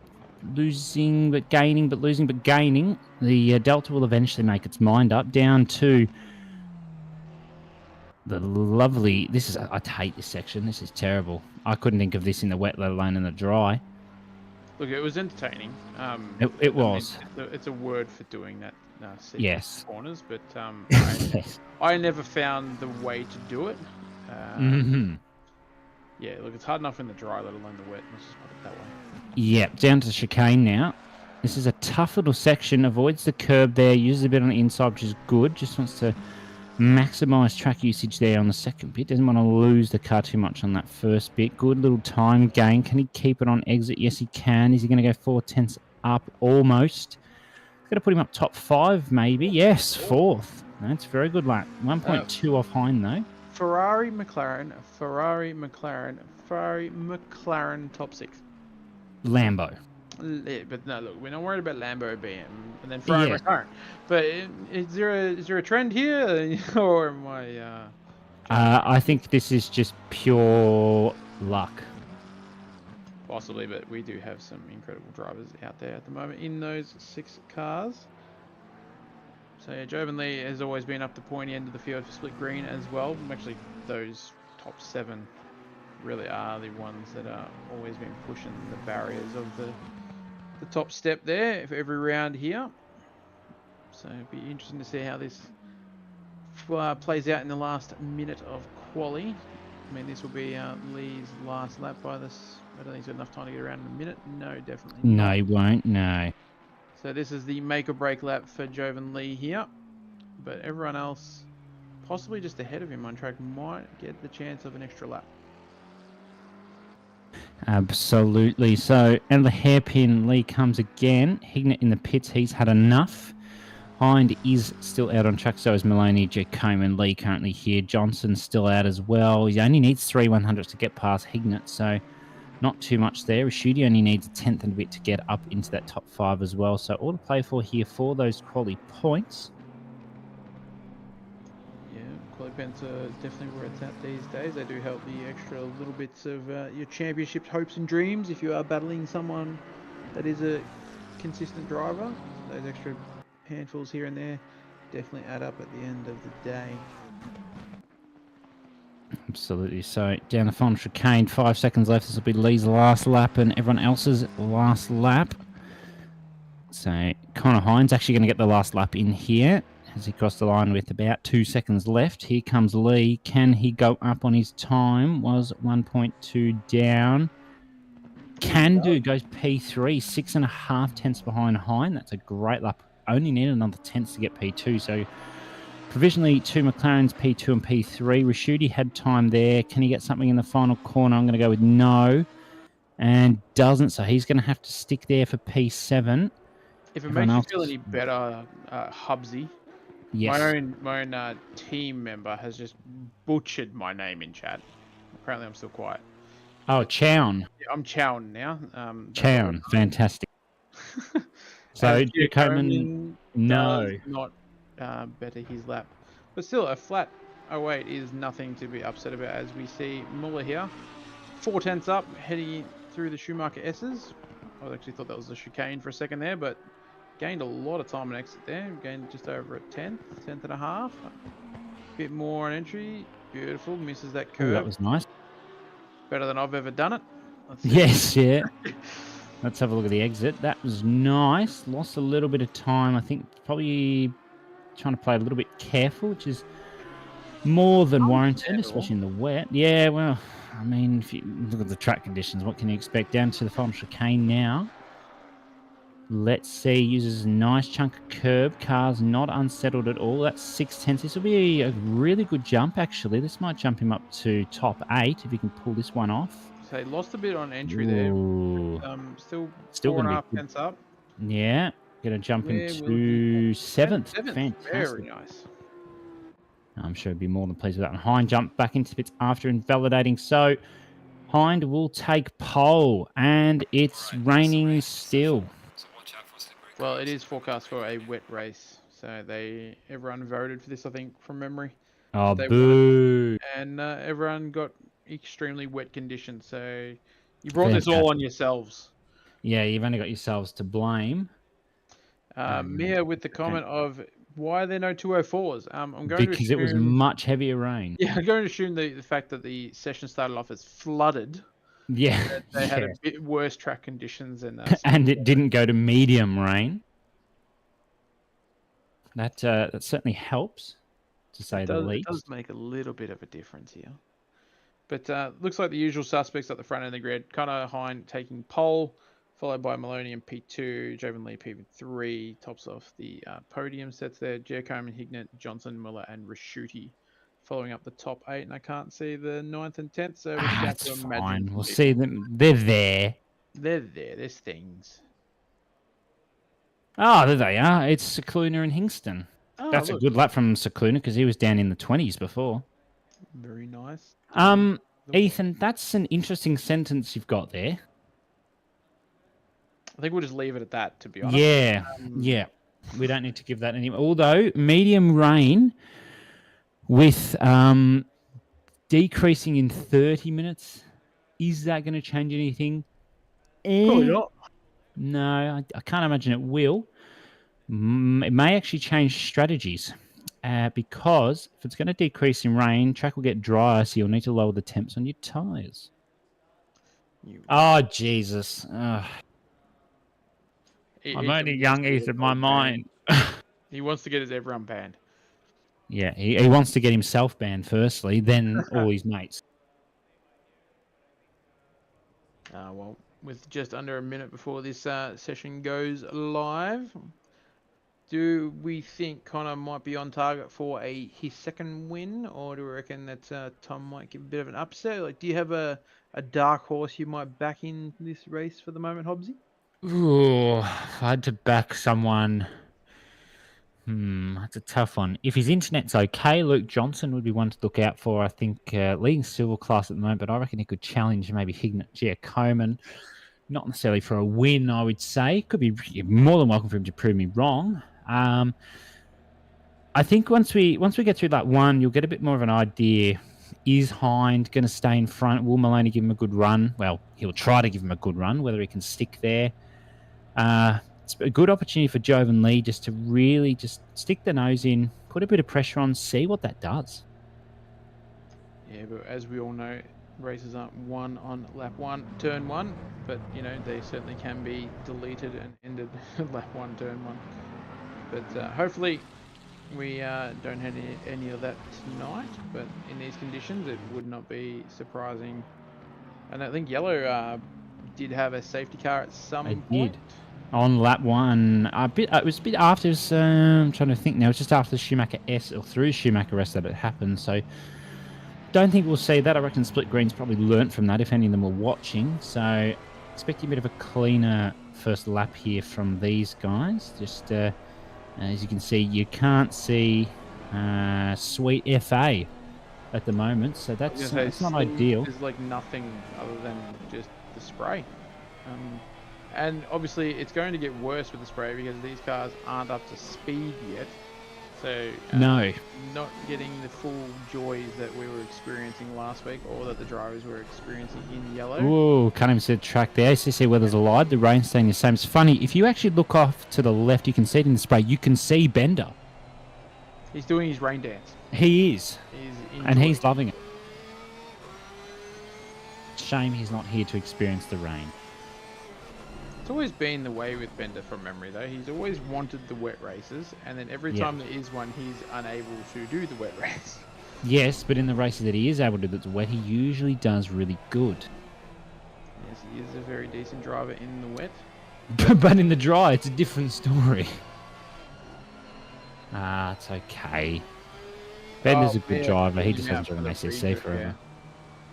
Bender's rejoin is still, in OOR, so... I was in that race, and I will never forget that. I immediately went and clipped it, because that was too funny. It was entertaining at the best of times. I still remember... sorry. Did someone just spin? Or am I saying things? I think someone spang. Spang? Yeah, they spang. Interesting. Yeah, someone spang. Nice. Is that just like a different form of a spin in the wet? Yes. Okay. Well, you can use it in the dry if you want. I'd rather not. I mean, no. You kind of lose time and tires and stuff like that if you do those kind. That's an interesting line. That's not ideal, but here we go, Hobbsy. As we see the oh god. Oh. Yeah. I hope they sort themselves out as they come around the chicane into the last corner as we wait for Split Green to go green. As we see him double file, and I'll see if I can do this as we start, as we're waiting for this green light. Race is green as we get a launch. Tom looked like he did well. As you said, Jovan Lee is sticking the nose in, trying to put the pressure on Connor Hind there. Giacomo and Hignett sitting right in the pocket as well. We can see Tom going around the far way, around the outside, and gets jobbed a little bit of a boop into turn 1. And we've had a little bit of cutting of tracks there, but everyone seems to be going the right way. McDowell doing well there on the inside, going to be stuck out wide for turn 2, but so far, so good. Up the front, Benny's trying to make a bit of a move. Must have been a moment for Hind. He's dropped back P3. A little bit of a cut there and turn on. I don't know if that was Lee or whoever, but he's play on umpire. Down through the twisty section. I reckon once we get a little bit further into this race, we can have a look at that Hind incident. Maybe it was a tap from Lee or Maloney. I think there was a bit of a boot from Lee because I saw Maloney go on the outside of turn 1, so he was well and clear. So as we go through the first sector here, we'll see the timesheet update, and you'll see that Tom Maloney should be leading the race, as apparently, no, we're bending this down in 25th. That's a bit broken, but it will sort itself out momentarily. Sort itself out. We did actually see you almost jinxed him. You went deep into the hairpin there. He did. But more importantly, we need to pay attention to Ben Hignett's team name, Pizza Planet Racing Team. If you know what that means, you're cultured. Also means you're old. Excuse me? Well, I remember, and it's old. But I also remember it.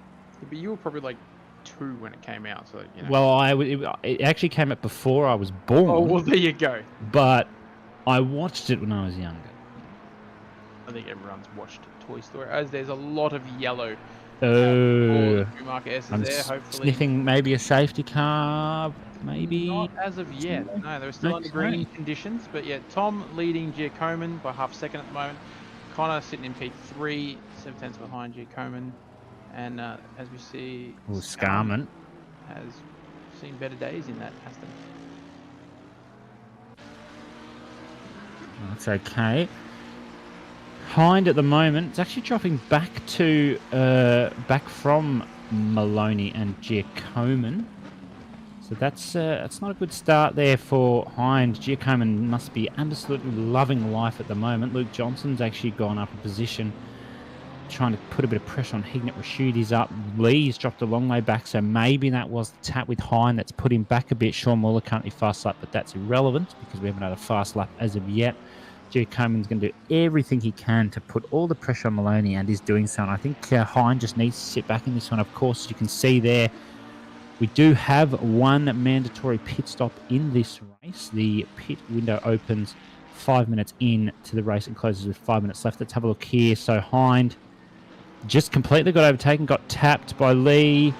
Ooh, so that's big just crossed up, and that's what caused the yeah. Oh, and then there's a side move bit there. of a tap again. I don't know if that's actually going to be a penalty. I think that's a bit of Robbins racing. Might be a bit of play on, yeah, but I see Johnson go wide there too.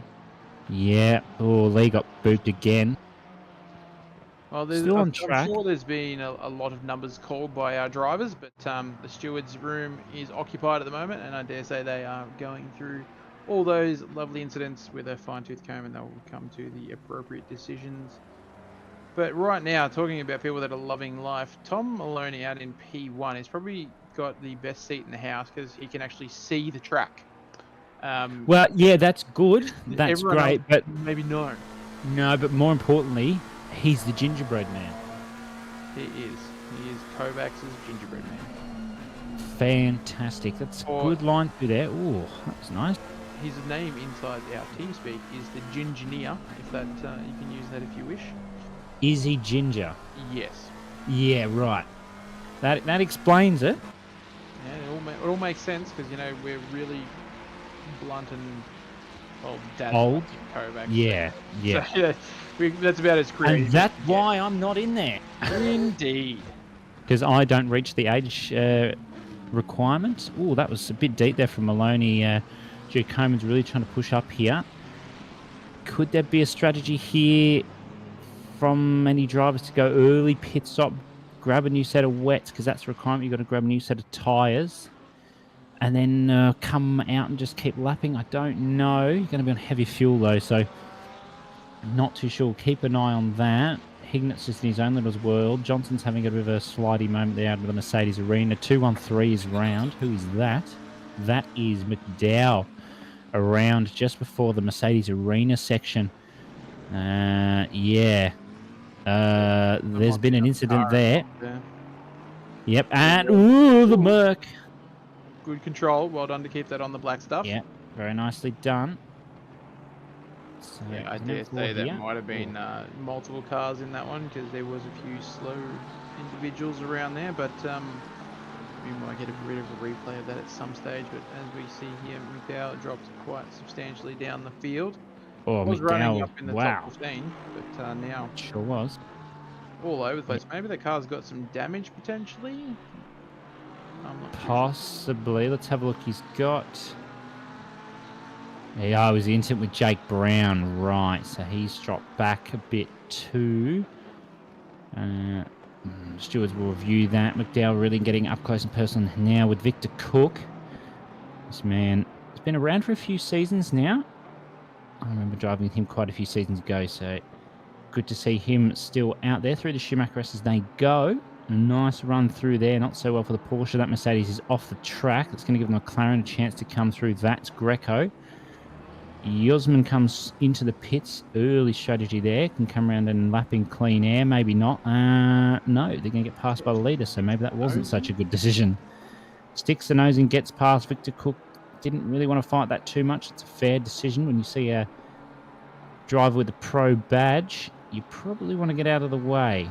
It's just... well, you don't have to. You don't have to, yes. I mean, you know, a bit of courtesy sometimes. Oh, dear. Mohidan's that was a bit just... of a mind punt, I think. Yeah, that was... I don't even know if that was a mind punt. That was just loss of concentration, I think. Too busy worrying about the other driver. So... Start, finish straight, they come now. No real change at the lead as of yet. Maloney's still leading. Giacomin sticking behind there. Hignett, though, has got a fair chunk of pressure. Has he dropped back, or is the leaderboard not doing its thing? I don't know, but there's a car ahead that's just decided to take its own life into a wall. No, I think it's doing the right thing. There might just be a few. We'll see over the sector line here. That's Yuzman there. Okay, so Luke Johnson's up into P3, so something has happened. Hind is down, down, down. Yeah, Hind's way down at the moment. Maybe there was an incident there with There may have been a bit of a cross-up. Ignat, yeah. Steward will be on that one. Having a look. I think this is a blue... No, it's David Barker. Barker. David Barker? Daniel Barker? D. Barker. There you go. Yeah, is it David or Daniel? Take your guess. Who knows? But Rashudi probably liking the fact that he's sitting in P4 now. He'd be loving life. A few little oopsies on track, going in those nice easy positions. Oh, we've just said in chat, Brad Cook has said it's milk on milk action, so who knows what the result of that is at a bit of a later date. As down in the towards the Schumachers, there's a car off, as we see that white dot on the track map there, and 705 Connor Hind. Very interesting line there, going very defensive. So maybe Connor Hind's got some damage causing that spin, because that's him off the Schumacher S. Yeah. Brian Kong though was there. Yeah, that's not good. Considering he was pole and now not.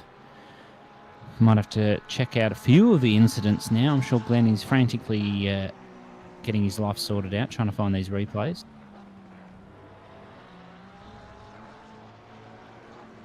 Nice. Yeah, good decision from behind. In there. Yeah, come in, get the damage repaired if he has got damage. Chuck on a new set of rubber. Adjust your pressures and go again. As we see a yellow on the straight. Oh, hello.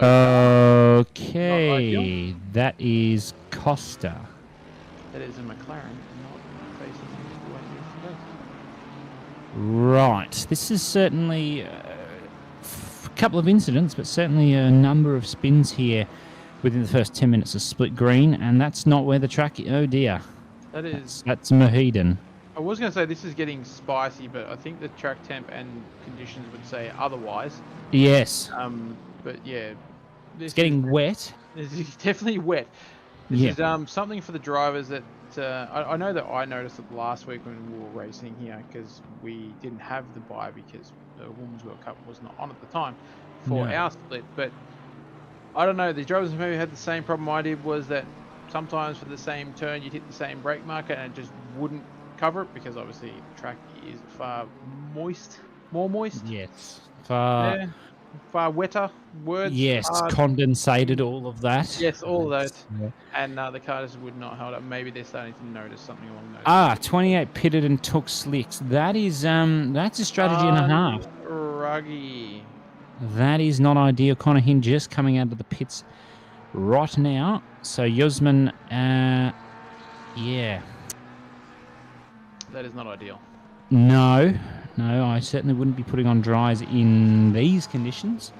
And they'll be under pressure to all hell as well. They will. The question is the spectator cam actually correct this time? I would say so. Well, it says dry for Yuzman. It is correct. Oh dear. Correct. Oh. Well. Okay, let's move on from that. So we see... they're keeping that on the track. He is actually. Jack Coleman's got fastest lap. He's a second behind Maloney, though, so pit stop strategy difference? Undercut? Overcut? Undercut, overcut, more than possible. I don't know what I would be doing in this situation. I mean, it's not really changing conditions per se, so what do you do? I think at this stage, I mean, at the moment he's still half a second quicker on this lap alone, so he has got pace. Whether he's running the same fuel load or similar fuel load to the McLaren of Tom Maloney ahead or not, that's going to judge what the strategy is going to come down to as well. As we see him take a very interesting line there, but still maintains his green delta. But yeah, I think you want to at least get halfway in the race so you can see what the remaining 30 minutes is going to do before you do your stop. Because obviously, you know, with changing conditions, it can never end too well if you go a bit early. That's fine. I mean, anything can happen, but they've got a good gap to Johnson now, almost 5 seconds. Johnson's got a 1.6 second gap to Rashudi. They're in their own little bubble there. Got 4.5 to Barker. Hignat's on the back of him, so I think consistency is just the key now for these drivers to the pit stop. Yeah, basically hot lap mode in the wet. So cold lap. No, there's a Ooh, bit of deep. compromised line there through the chicane, but it does well to actually maintain it on the track. I mean, if that was me, I would have ended up in the wall to the left. But Yes. I'm not as skilled as Luca is here. But that gap is now almost half of what it 6-1, was. yeah. So he There is was a 5 in that. There is a 5 in that because he did lose delta throughout the lap. But Tom doing well here. He'll be making sure that McLaren is 3.5 times the size that it normally is, so that making Luca's job twice as hard as it needs to be. But that's what he does. Yeah, absolutely. Got a 9k an hour headwind heading into the Mercedes arena. So we've also got car 30 rounds, 32, 23. I'll get there. But well done. There's numbers. 28. That one. That's the one with the. I was trying to think of split Usman's number. Yeah, I got there.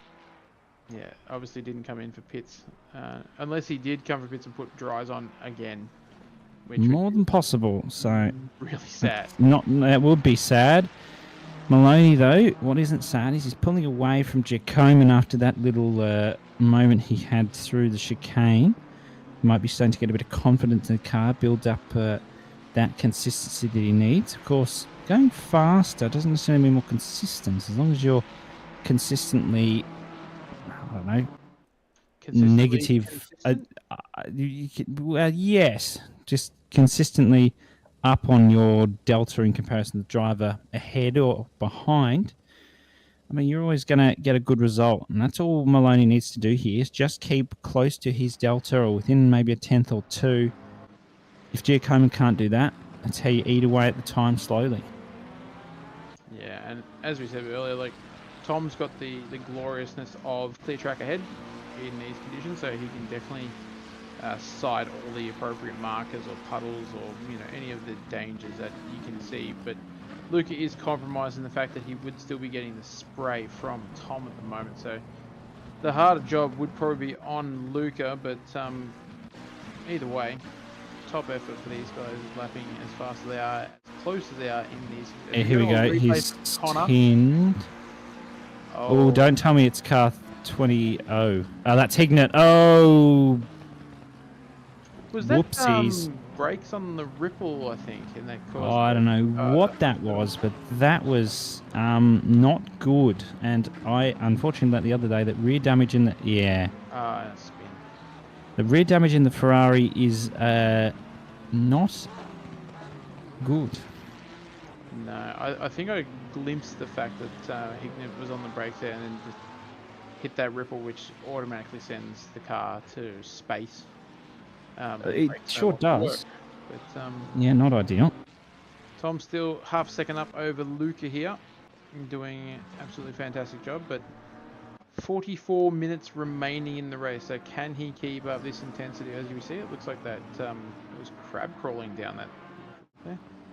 Oh, here we go. So this was the Schumacher S one I was talking about. Yeah, that's the rear damage and probably some braking involved in that too. He also looked like he mounted the ripple again, so... Yeah. Stop the ripples. Not ideal. Yeah, stop. Do not touch curb in wet unless sure.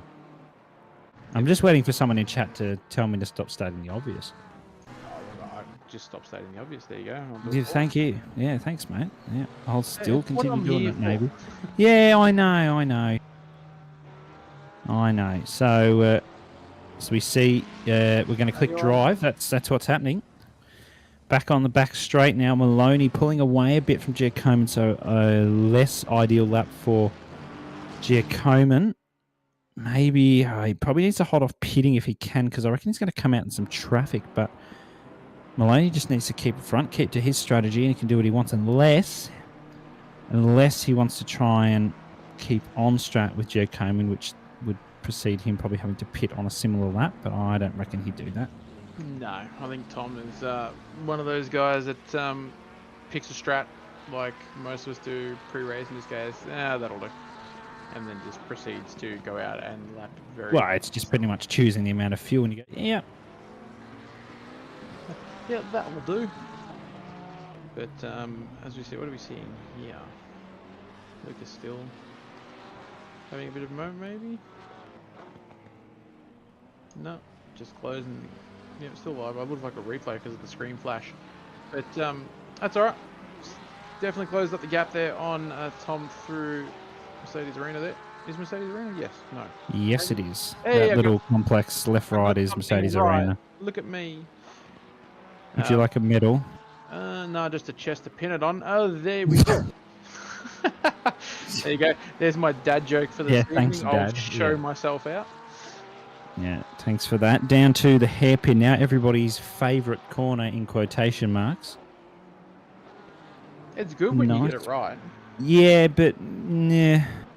But what do you mean by get it right? Well, when you get one of the like 7,000 lines through that. Oh, who is that? That might be our dry runner. That's Connor Hind. Connor Hind again. He's having a race. He's not of the having a ages. good day. No. That is not a good day. I wonder if he's had.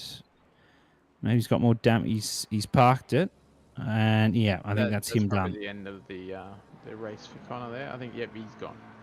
Yep, not ideal. Unfortunate one there for Hind. Just a very unfortunate sequence of events is the English word. Coming up to the final corner. What can Maloney do to try and fight back? Connor had wheel disconnect. That's not good. That could explain a lot of what was going on.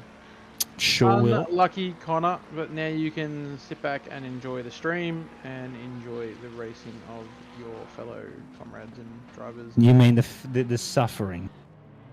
I wasn't going to state the obvious, but now that you have, you're... Yeah. Oh, suffering's probably the wrong word. Just an unenjoyment of how wet it is. Some drivers probably loving this. I certainly wouldn't. Car 28, 15-second time penalty for causing collision on lap 1. That is... your favourite. Yusman, yes. And the man whose number I can never remember. Well, at least not tonight. You gave him 14 different numbers, but it is... I did give him 14 different numbers. I don't know anyone's number. That's Ben Hignett, I know. That'll be for the incident on Connor. Yeah, that's Connor Hind. Yep. That's probably a fair penalty. Yeah, Connor That might was not think a fair penalty, but the stewards deem 15 seconds is enough for the oopsie. Yeah, absolutely. Yeah, the stewards definitely starting to dish out the big sticks now. M4 just jumping out of the way. Good decision there from the blue flag. Coming up to just under 40 minutes left here. Pit window's open for another 34 and a half. Will we see one of these two pits soon? No, I don't think so, unless Giacomo wants to go off strat. I say off strat, alternative strat. I was going to say, give it a couple laps. I think this might be a case of who's going to blink first. Like if Tom goes in, does Luca follow suit, or does he try and do that, the extra one lap punch? The fact that he's got clear air, he might be able to get that nice vision of the track without the spray and potentially gain enough time to jump Tom if all things stay the same. I mean, I know my general strat is that if the car ahead I'm battling goes in, I just try and get that extra lap in. Just to make sure that I try to not cook it, but knowing me, I end up absolutely destroying my lap and going further behind the car I'm battling. Look, that's not ideal, although Giacomo's in an ideal situation. In the slipstream, it's going to have a huge effect in the wet. It's probably more so going to just not allow him to see anything. So early on the brakes he goes. I think Maloney was a bit deep, and I was right. But he's going to get a better exit than Giacomo, because he would have slammed on those brakes to pull the car up.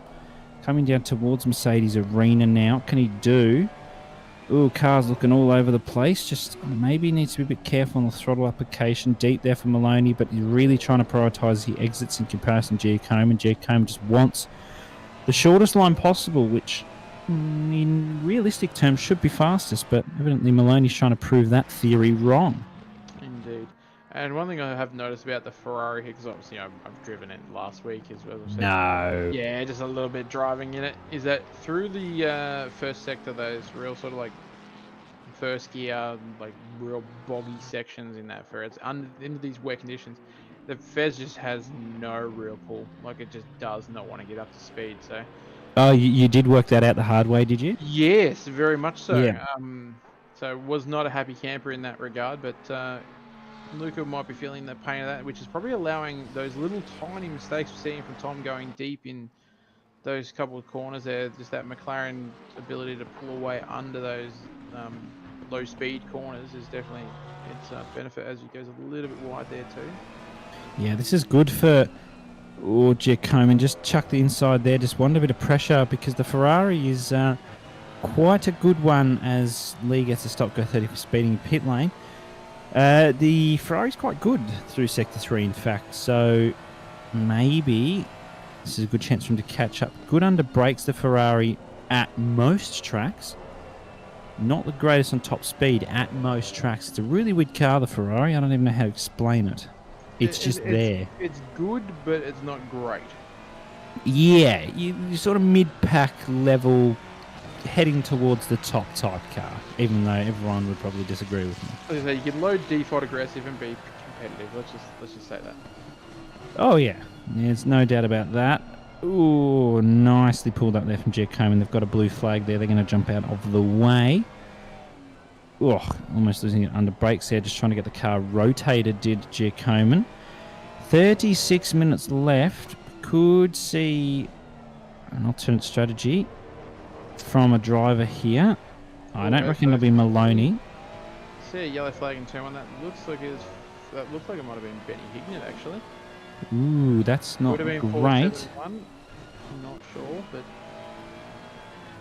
I'm going to go with yes, because that's Jovan Lee. No, it's not. No, I had a wrong number, I think. But No, it was that's okay. yellow in turn one. But hard to see on those little tiny grey dots. But we have a crack and we see a bit of move. information. We get it right sometimes, but more than likely We not. do.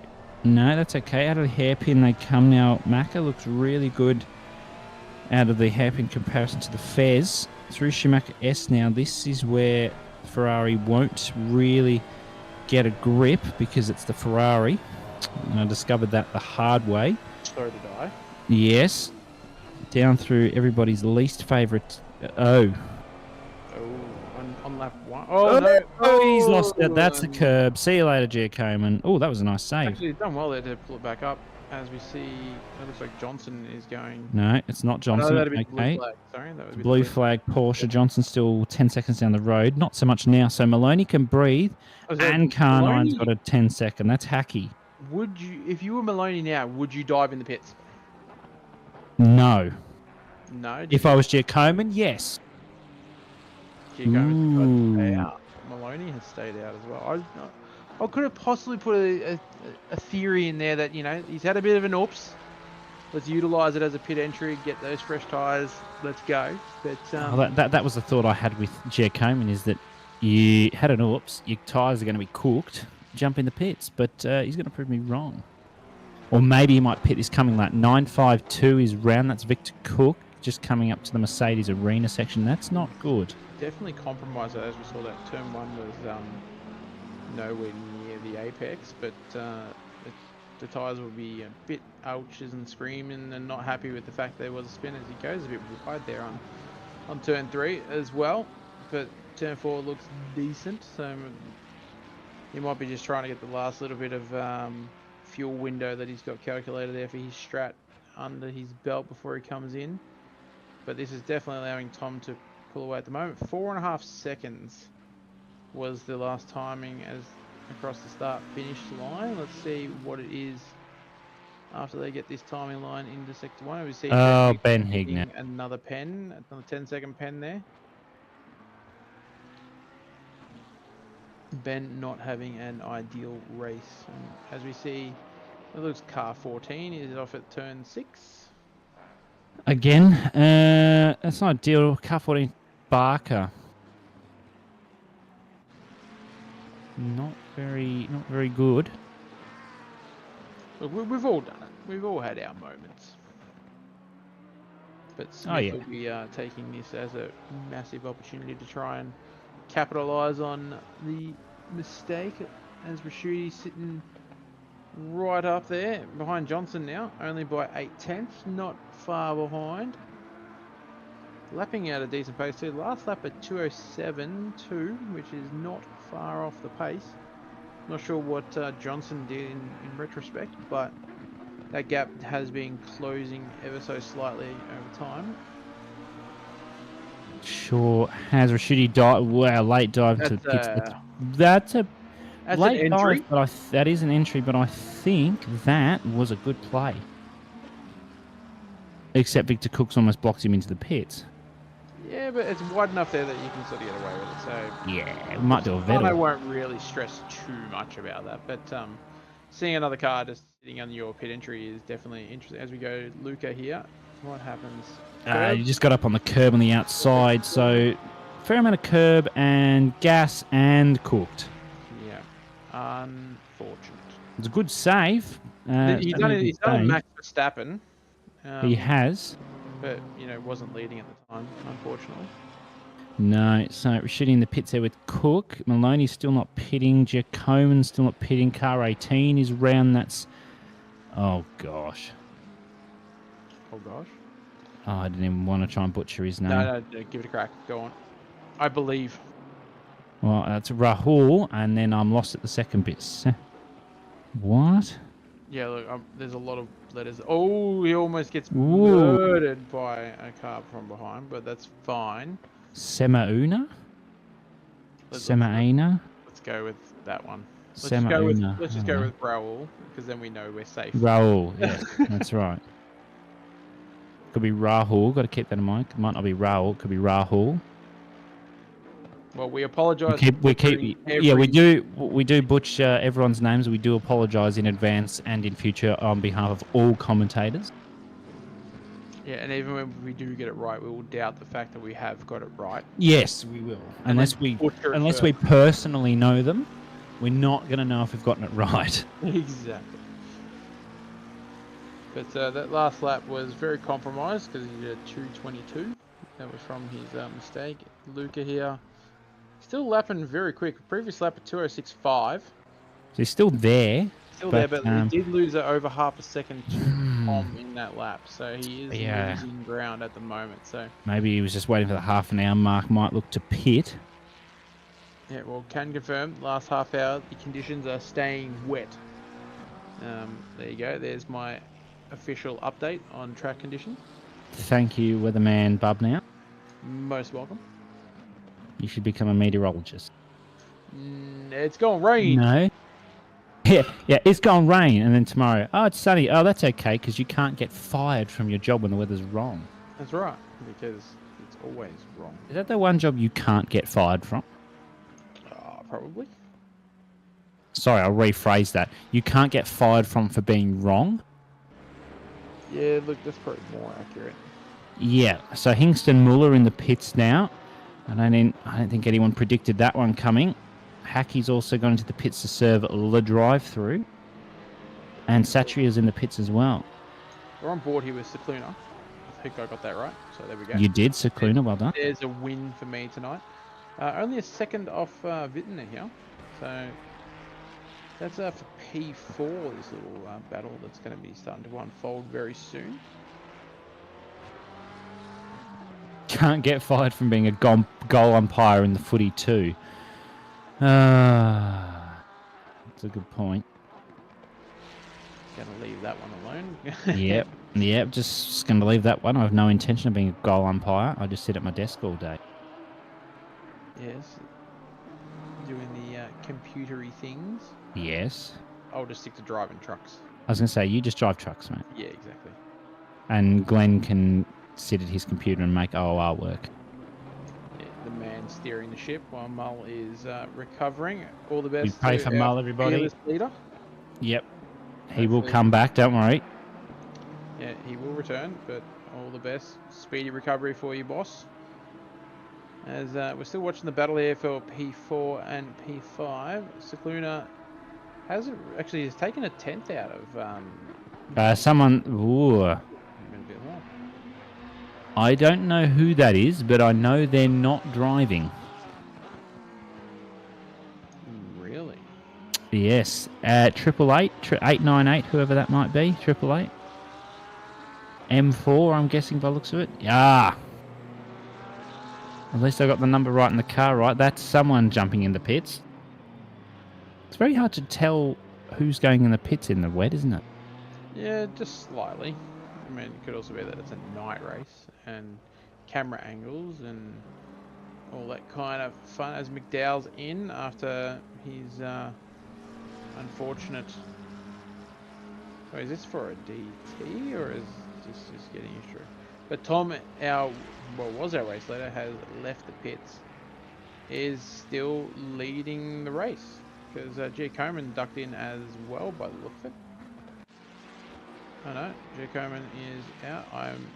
No, that's Johnson. I don't know how to. Do you have your old man glasses on? You know what? I don't. So that would explain a substantial amount of why I constantly screw these things up. But Luke Johnson taking over for the current P1. Oh, that's the dirt. Stand. Well, G. Coman must have had a spin again. Because he's now behind Johnson, so surely G. Coman's got a pit. Is Johnson going to pit? I don't know. He's not going to be near Maloney, so he can do whatever he wants. He's going to be near G. Coman, though, so now his strategy is going to have to change. Is he going to pit? Is he going to see what G. Coman does? Or is G. Coman going to see what Johnson does? If Johnson doesn't pit, does G. Coman pit? I don't know. One of them. I reckon G. Coman's in this lap. I reckon you're right. Unless... No, Johnson's going to come in. And G. Coman's going to follow him. Ooh. Oh, interesting. Now let's see how the pit entries G. Coman's got to be careful here. Because I bet you he's going to try and catch up as much as he can under braking. I was right. Oh, that was close to speeding there from Johnson. That was a bit interesting. A bit scary. Yeah, the question is, has Luca got any damage if there was another incident? Or has Johnson we don't know. Earlier in the race, there was that little bit of side by side. Are they going to repair the damage? I wouldn't if it's low. Let's have a look. Oh, is it the S's again? Oh, no, it was the corner after the S. Let's have a look. Curb. A blue flag, Victor Cook. This is Victor Cook. Oh, what the bloody hell? There is a puddle there that when you do hit brakes, does squirt me past. And maybe that was that, but... And he had a spin. There is going to be some damage there for G. Coman. Is he going to have repaired it? I don't know. That's very interesting. Ooh, I don't know what I'd be doing there. I'm glad I'm not in the steward's box this time. As Bruno Gallo... No, Bruno Gallo's not going to get a penalty. No? Is that going to be removed? Well, he's not in this split. Oh, well then, that's interesting. That's, what, 14 is Barker? Yes? No? I think so. Car 18. 10 seconds. That's somebody. Race control bot is drunk. It is, actually. I don't know what was going on in its head, but that's okay. Car 14 is Barker. So hey, another win for me. So is it Bruno, Barker, Gallo, Barker? Yeah, it's a form of letters that make some form of name. Has it gotten into my gin stash? Oh, how good is gin? Oh, don't get me started. Come up here and have some of my gin with me. Oh, I would. I would. You would. Down to the hairpin. 54. Quick scan of the numbers tells me that's someone outside the top 23. Has copped a 10... Oh, ignoring blue flags. That's, I wouldn't do that. Oh, that's, it's going to be Victor Cook, isn't it? No, I thought Cook had a 3-digit number. Oh, he's 3 digits. Yeah, right, yeah. So race control, we just can't. Race control is drunk. Unless 54 was in there and has now left. Not sure. Well, we can just continue. Go to the database. Oh, there you go. The top two just pits Cluner and Parker. Parker, my goodness, Barker. Oh, that's a line. It is a line. Barker's actually had his penalty removed because I think the race control bot was having a drink. So Johnson currently sitting P2 provisionally once they get past the pit straight here. So really nice run from him. He was a fair chunk behind Maloney. I don't want to know how far. I'm guessing multiple seconds. Yes. 12 and a half, in fact. Well, Tom was out at the pointy end of the field. before the pit stop and all that kind of stuff. So yeah, Johnson was doing well, but then he also had that little bit of a touch of the grass, I was going to say, but it's sand through the Schumacher S's. As Maloney's here is just exiting the Mercedes area, the arena. Absolutely, yeah. Increasing rain in 30, not that that matters. Yep, Mercedes are you're right. Here comes Luke Johnson out of there. Raschuti is catching those, so could Raschuti catch Johnson for P2 in 20 minutes? I'm going to go with yes. Yes, he can. Well, it's a long time. What's that? 22 minutes is what, roughly, they're doing 2:06, so what, about 11 laps remaining? Potentially 11? Yeah, I'd say 10, 11. 2/10 a lap? Yeah, that's doable. Yeah, it's absolutely doable, but is Giacomo going to catch Raschuti first? The race is on. Sure is. Scarman still yet to pit. Barker comes out provisionally P6 at the moment. Whether that might change once the leaderboard gets itself in a check. Scarman, as we said, still yet to pit. Lee's got a 10-second. Hignet's got a multitude of penalties there. Barker is a little bit further down than I thought he would be. Might even jump out of the top 10 if he's not careful. And does. So that's not good for him. I think he did have a bit of a spin as we saw earlier. Look, Giacomo getting a bit all over the place there. There could be, I mean, obviously judging by where Giacomo is sitting currently on track and in the field, he would not have repaired that damage that he got from that contact with Cook. Otherwise, he would have been a bit further behind Raschuti. So he's probably still driving with that car that's a bit more of a handful than what he wants at the moment, but probably just trying to get some heat into those tyres and get those pressures right with that damage. Might not have quite got the math done correctly. Yeah, absolutely. So currently on board here with Hignet with that 25 seconds of penaltoire. Coming through, this will be Barker just here. I really think Barker will care if he goes past because he'll still have the penalty from Hignet with those 25 seconds. Does have 20 minutes to go.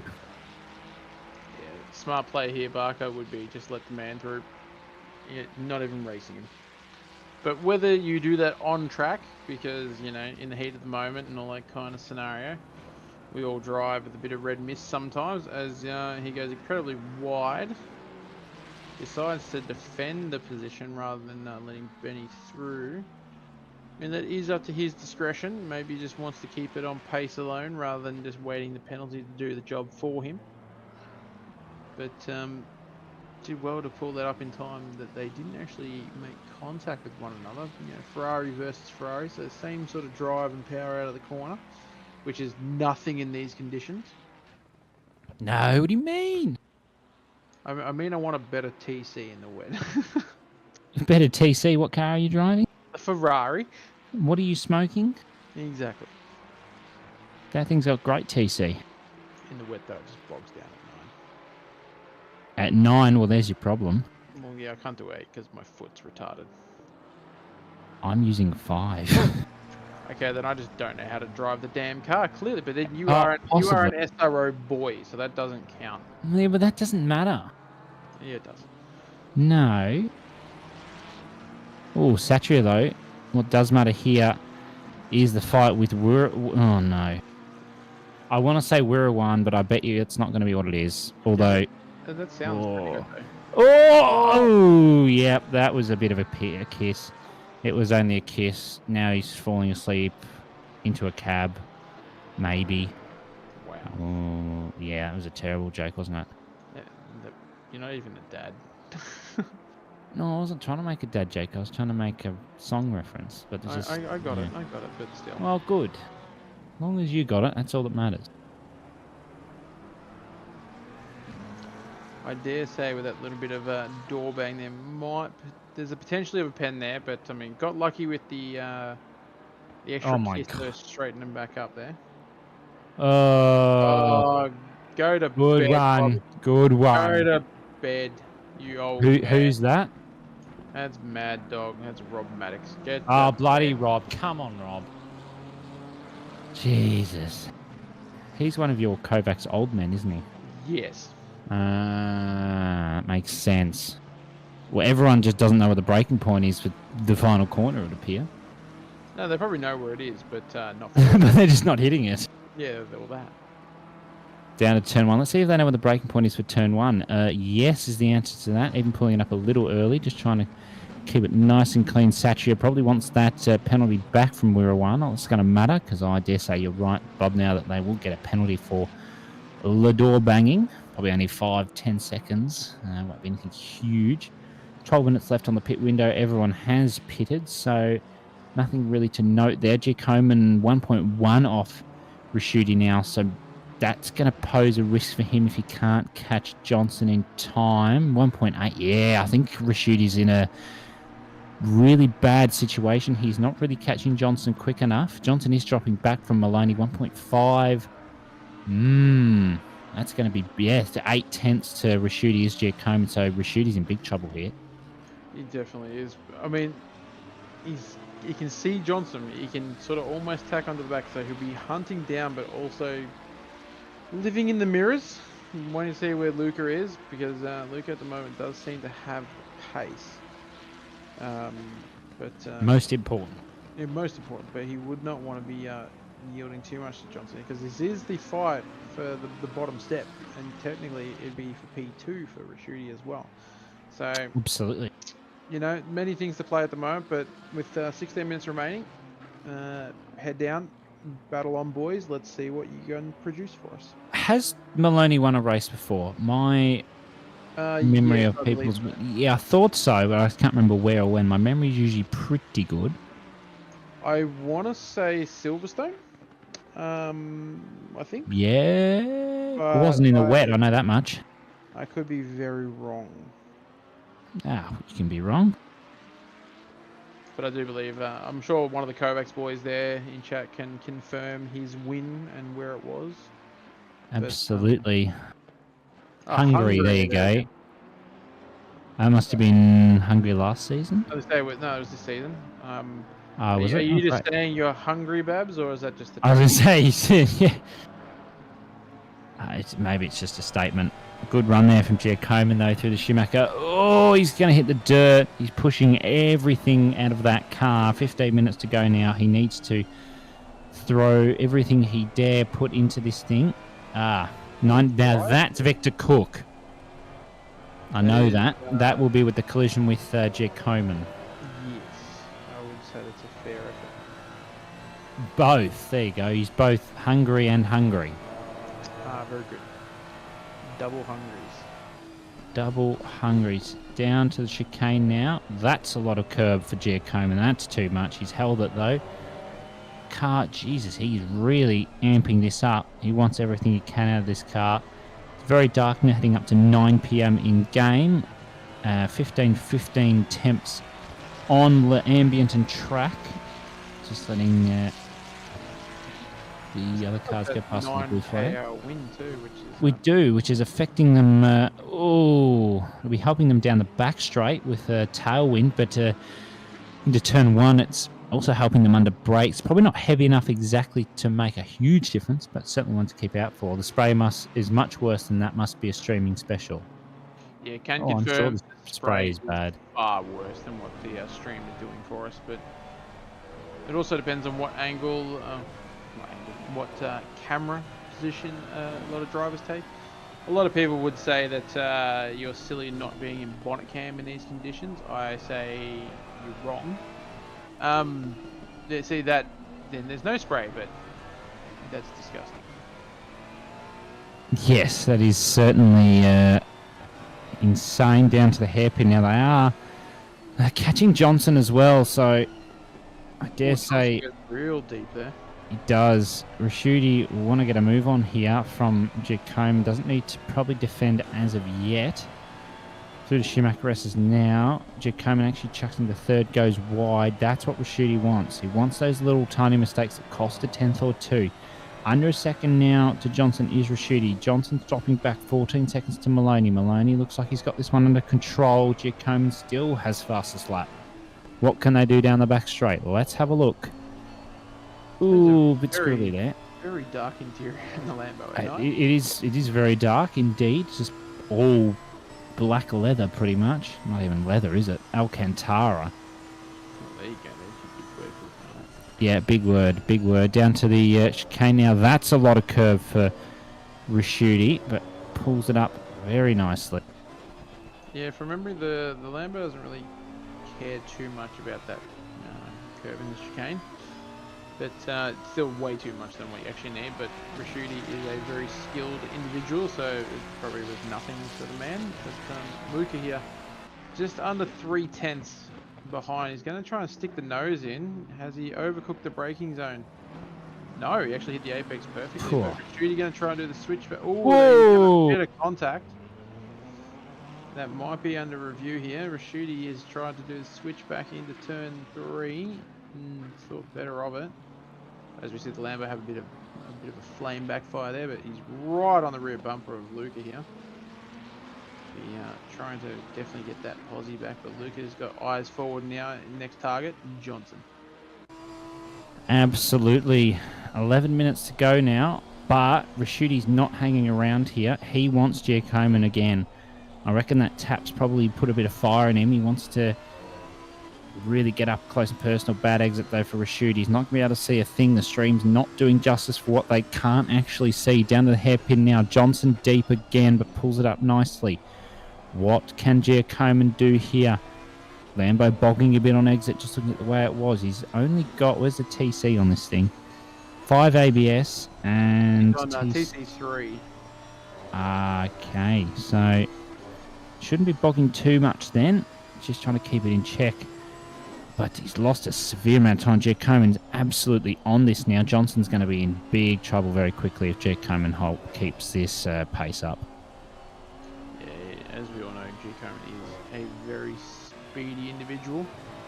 And conditions don't really change much in terms of taking much of his speed away as well. But eyes forward now. Not sure where the numbers were called in that little Mercedes arena incident. They might get reviewed, it might not. But if anything, it would only be a minor pen if there was one attached to it.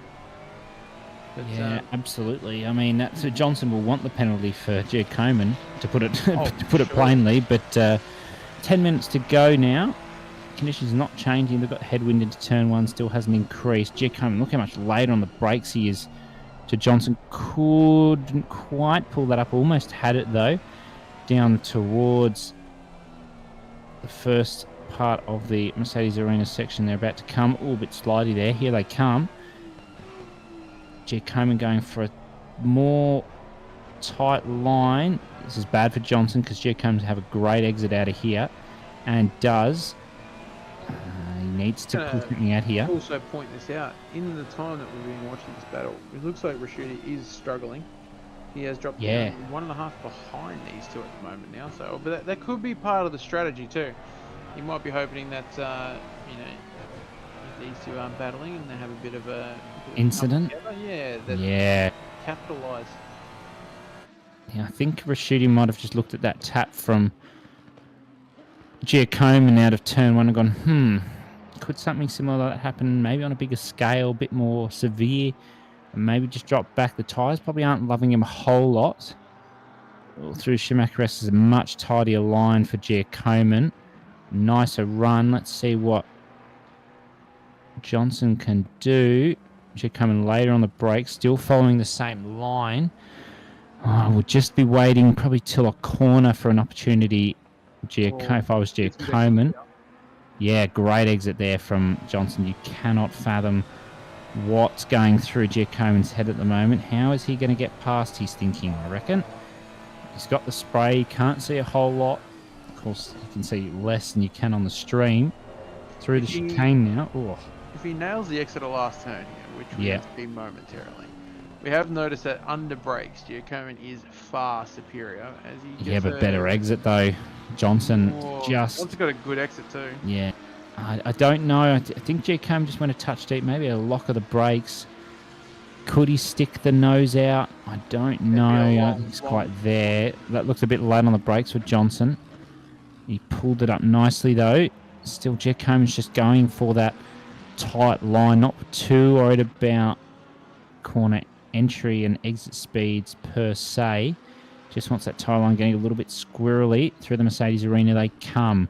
No real other hugely close battles on track, so I think we'll stick here for the minute. One's within a second, though. We'll have to keep an eye on them. Barker's not too far off. Smith Compromised on line Barker. there by Johnson then too. He chose that narrow line into turn 4 there, which slowed him down, which allowed Luca to close up the gap quite substantially. He just needs to sort of get that better drive through that turn 3, turn 4 complex, and Johnson will still be looking pretty happy, to be honest. But Luca trying almost every trick in his arsenal to try and get around this McLaren. I'm glad you finished that sentence. Yeah, so am I. Because I was hoping you weren't going to stop it in his arse. No, I'm not that bad. Are you sure? No. Oh, that was, speaking of bad, that was almost a really bad run there for Giacomin. Pulled that up nicely, laid on the brakes, using all the Kirby dare. I think he's going to have flashbacks to the outside of the curb there. Down to the back straight, a bit of a blue flag. Car 24 is around that. Sean Muller, he's not going to like that. Danny's also got a drive-through penalty for probably track limits, I dare say. I would say at this stage of the race, it would be a DT for track limits for sure. Otherwise, it would have been something announced in pens, or if it was a speeding in the pits, it would have got cleared and converted to a 10-second like we normally do here at Oahu. Absolutely. Final corner now. Johnson, not the greatest exit. Giacomin, I reckon, is going to be all over him here. He is. Stick the nose out, Giacomin. That's what I'd be doing. Put the pressure on. What can he do? Not much yet. Close enough to actually. I wouldn't be so sure about that. Disregard that. No, he's going to overshoot. Yeah. Yep. And that was basically bound to happen now. He was eager and just impatient, unfortunately. But nice to pull that up. So he's got a bit of a gap to pull back on Johnson now. Johnson needs to use this as a chance to scamper away as quickly as possible. I think this will be third last lap or so. Might even be another 3 laps if the maths doesn't add up in my head. Down towards turn 5, 6 now. I'll get there. I think 3 laps is on point, to be honest. Yeah, I think sounds about right. This is a really nasty little section here. Giacomin really late on the brakes. They're trying to keep as much speed as possible mid-corner. Coming up to the hairpin through where Johnson's not been very strong. He's been deep for quite a few corners. Giacomin just pushing that much harder. Goes touch deeper, but might be able to prioritise the exit a bit better than Johnson did there. They've got 15.5 to Maloney, so Maloney doesn't really need to panic too much. Oh, very wide there for Johnson, though. That's going to be a chance for Giacomin. I reckon he's maybe he might even look to the nose here. He's going to go around the outside, or at least try it.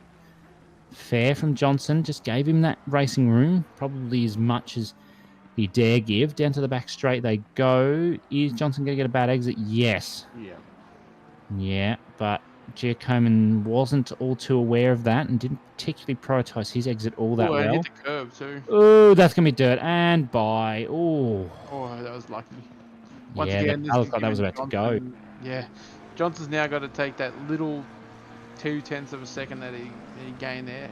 Take that quick breath, reassess, and lock back in for another 2 laps. Absolutely, 2 laps. You took the words right out of my mouth. No, he crossed with about 4 minutes 3, so I don't think there's going to be 3 laps in it. I think there will only be 2. Down to turn 1 again with Johnson. Let's see how he handles braking point. Little deep. Giacomin pulled that one up a bit nicer. Up towards the Mercedes arena section now. What can be done? Maloney's just loving life up ahead. They've actually taken about 2 tenths out of him at the moment, especially in a little battle like this. There's no real close battles on track, so not much more you're going to see close like this. Higgins still with that 25, and Lee's got that 10 for speeding in the pit lane. Down towards turn 6 now, through to 7. They need to prioritise the exit as much as possible here. Keep it tight and power on early. Use all the track. Usman there just letting them past. That's a nice blue flag there, letting the battle group through. there are always good opportunities to be a fantastic blue flag if you are found in that situation, and that there is a prime example of what to do. So just on a lap and a half to go, by the look of it, Luke takes a bit of curve there, gets a bit unsettled, but manages to pull it up. Johnson looking very stable at the moment after the Schumacher X's. Has probably, as I said, taken that breath and is going to enjoy these last 3.5 minutes of racing. Hopefully has the potential to just keep Giacomo behind him. But as we jump on board with our race leader for the moment, sitting, 15 odd seconds up the road. Yeah. Has literally done nothing wrong all race, from the outside overtaking to turn 1 on lap 1. And has just found himself in a very nice position the entire time. Yeah, been very consistent from the start. Made little to no mistakes and just kept it on P1 there. Giacomo, though, has got one final lap to try and make this one on Johnson. All Johnson needs to do is just put the car in the right spots and not give Giacomo that chance. Okay. Well, there's the chance. There's the chance that he didn't want to give. Managed to get it right on exit. Giacomo's going to look for the inside through the Mercedes arena section. Might even stick the nose out here. I wouldn't be diving this. He's going to go around the outside. He's not going to pull it up. No. And he's copied Johnson. Has gone incredibly wide too. Lost all his speed, and that might be, unless Johnson does a mistake, that might be enough for Johnson to just keep that healthy gap right to the end of this lap here and retain P2. Absolutely no doubts about that. Still a fair chunk of the track to go there, 2/3 of it. If Giacomo wants a chance, Rashidi's just unfortunately stuck behind there. Now down towards the hairpin. Let's see what kind of an exit can be had from Giacomo here. If he wants a chance, extremely deep and late on the brakes, needs to try and pull this up and get a good exit, and does so. So nicely pulled up overall. Let's have a look through the Schumacher S's. Who can do this better? Both looking fairly decent. Yeah, that was about even until the exit. Giacomo, just lost a bit of time. It's going to be all or nothing here. Maloney comfortably up ahead in the race lead with 10 seconds to go. So this will be the final lap.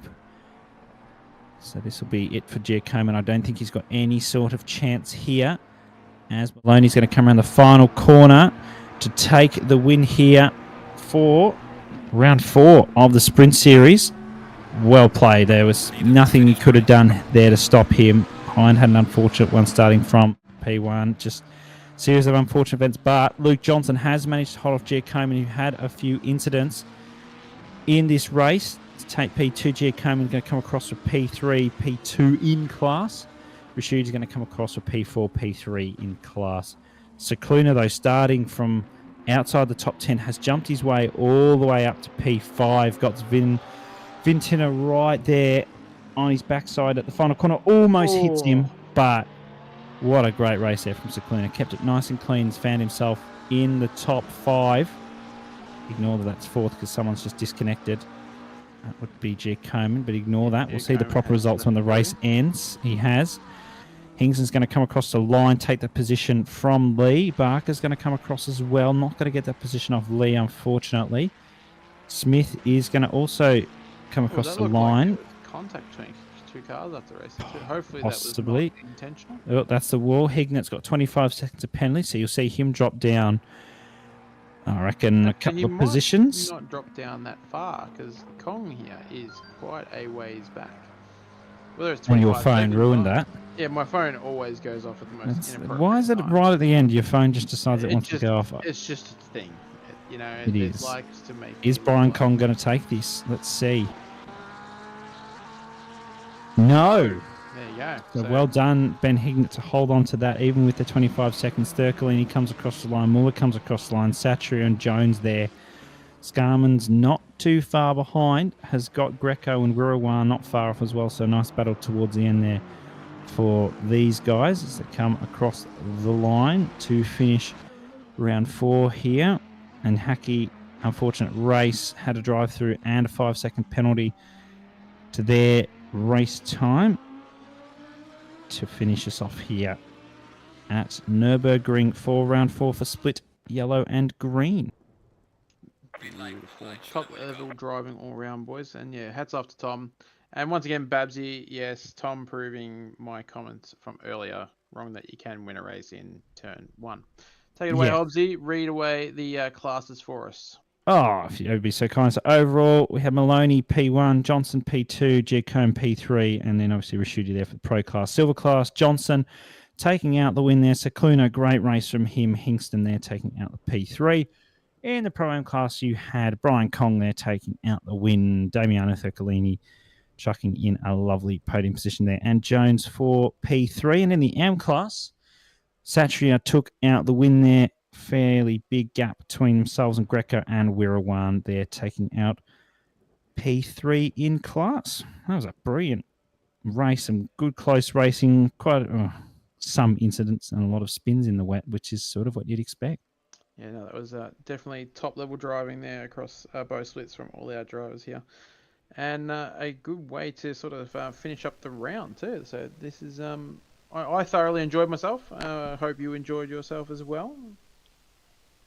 Yeah, I must say I very much enjoyed that one. Hopefully chat enjoyed it all, and I hope you all have enjoyed this split yellow and green broadcast for round 4 of the OR Sprint Series here at the Nurburgring. Stay tuned though, we will be back next week for round 5, where you'll be happy to know above now we're at Circuit Le Paul Ricard. Oh yes, good old Paul Ricard, many people's favourites. Well, not my favourite, but it does bode good racing. Not so much, but yeah, good racing, good overtaking, good speed, complicated sectors. But yeah, all right, chat. Thank you very much for joining us. But I'm going to sign off and bid you all adieu and see you next week. Thank you, Bob. Now I'll be signing off as well. Thank you to Glenn as well for putting together this lovely stream. Be sure to stay tuned, and we will see you next time here on OR.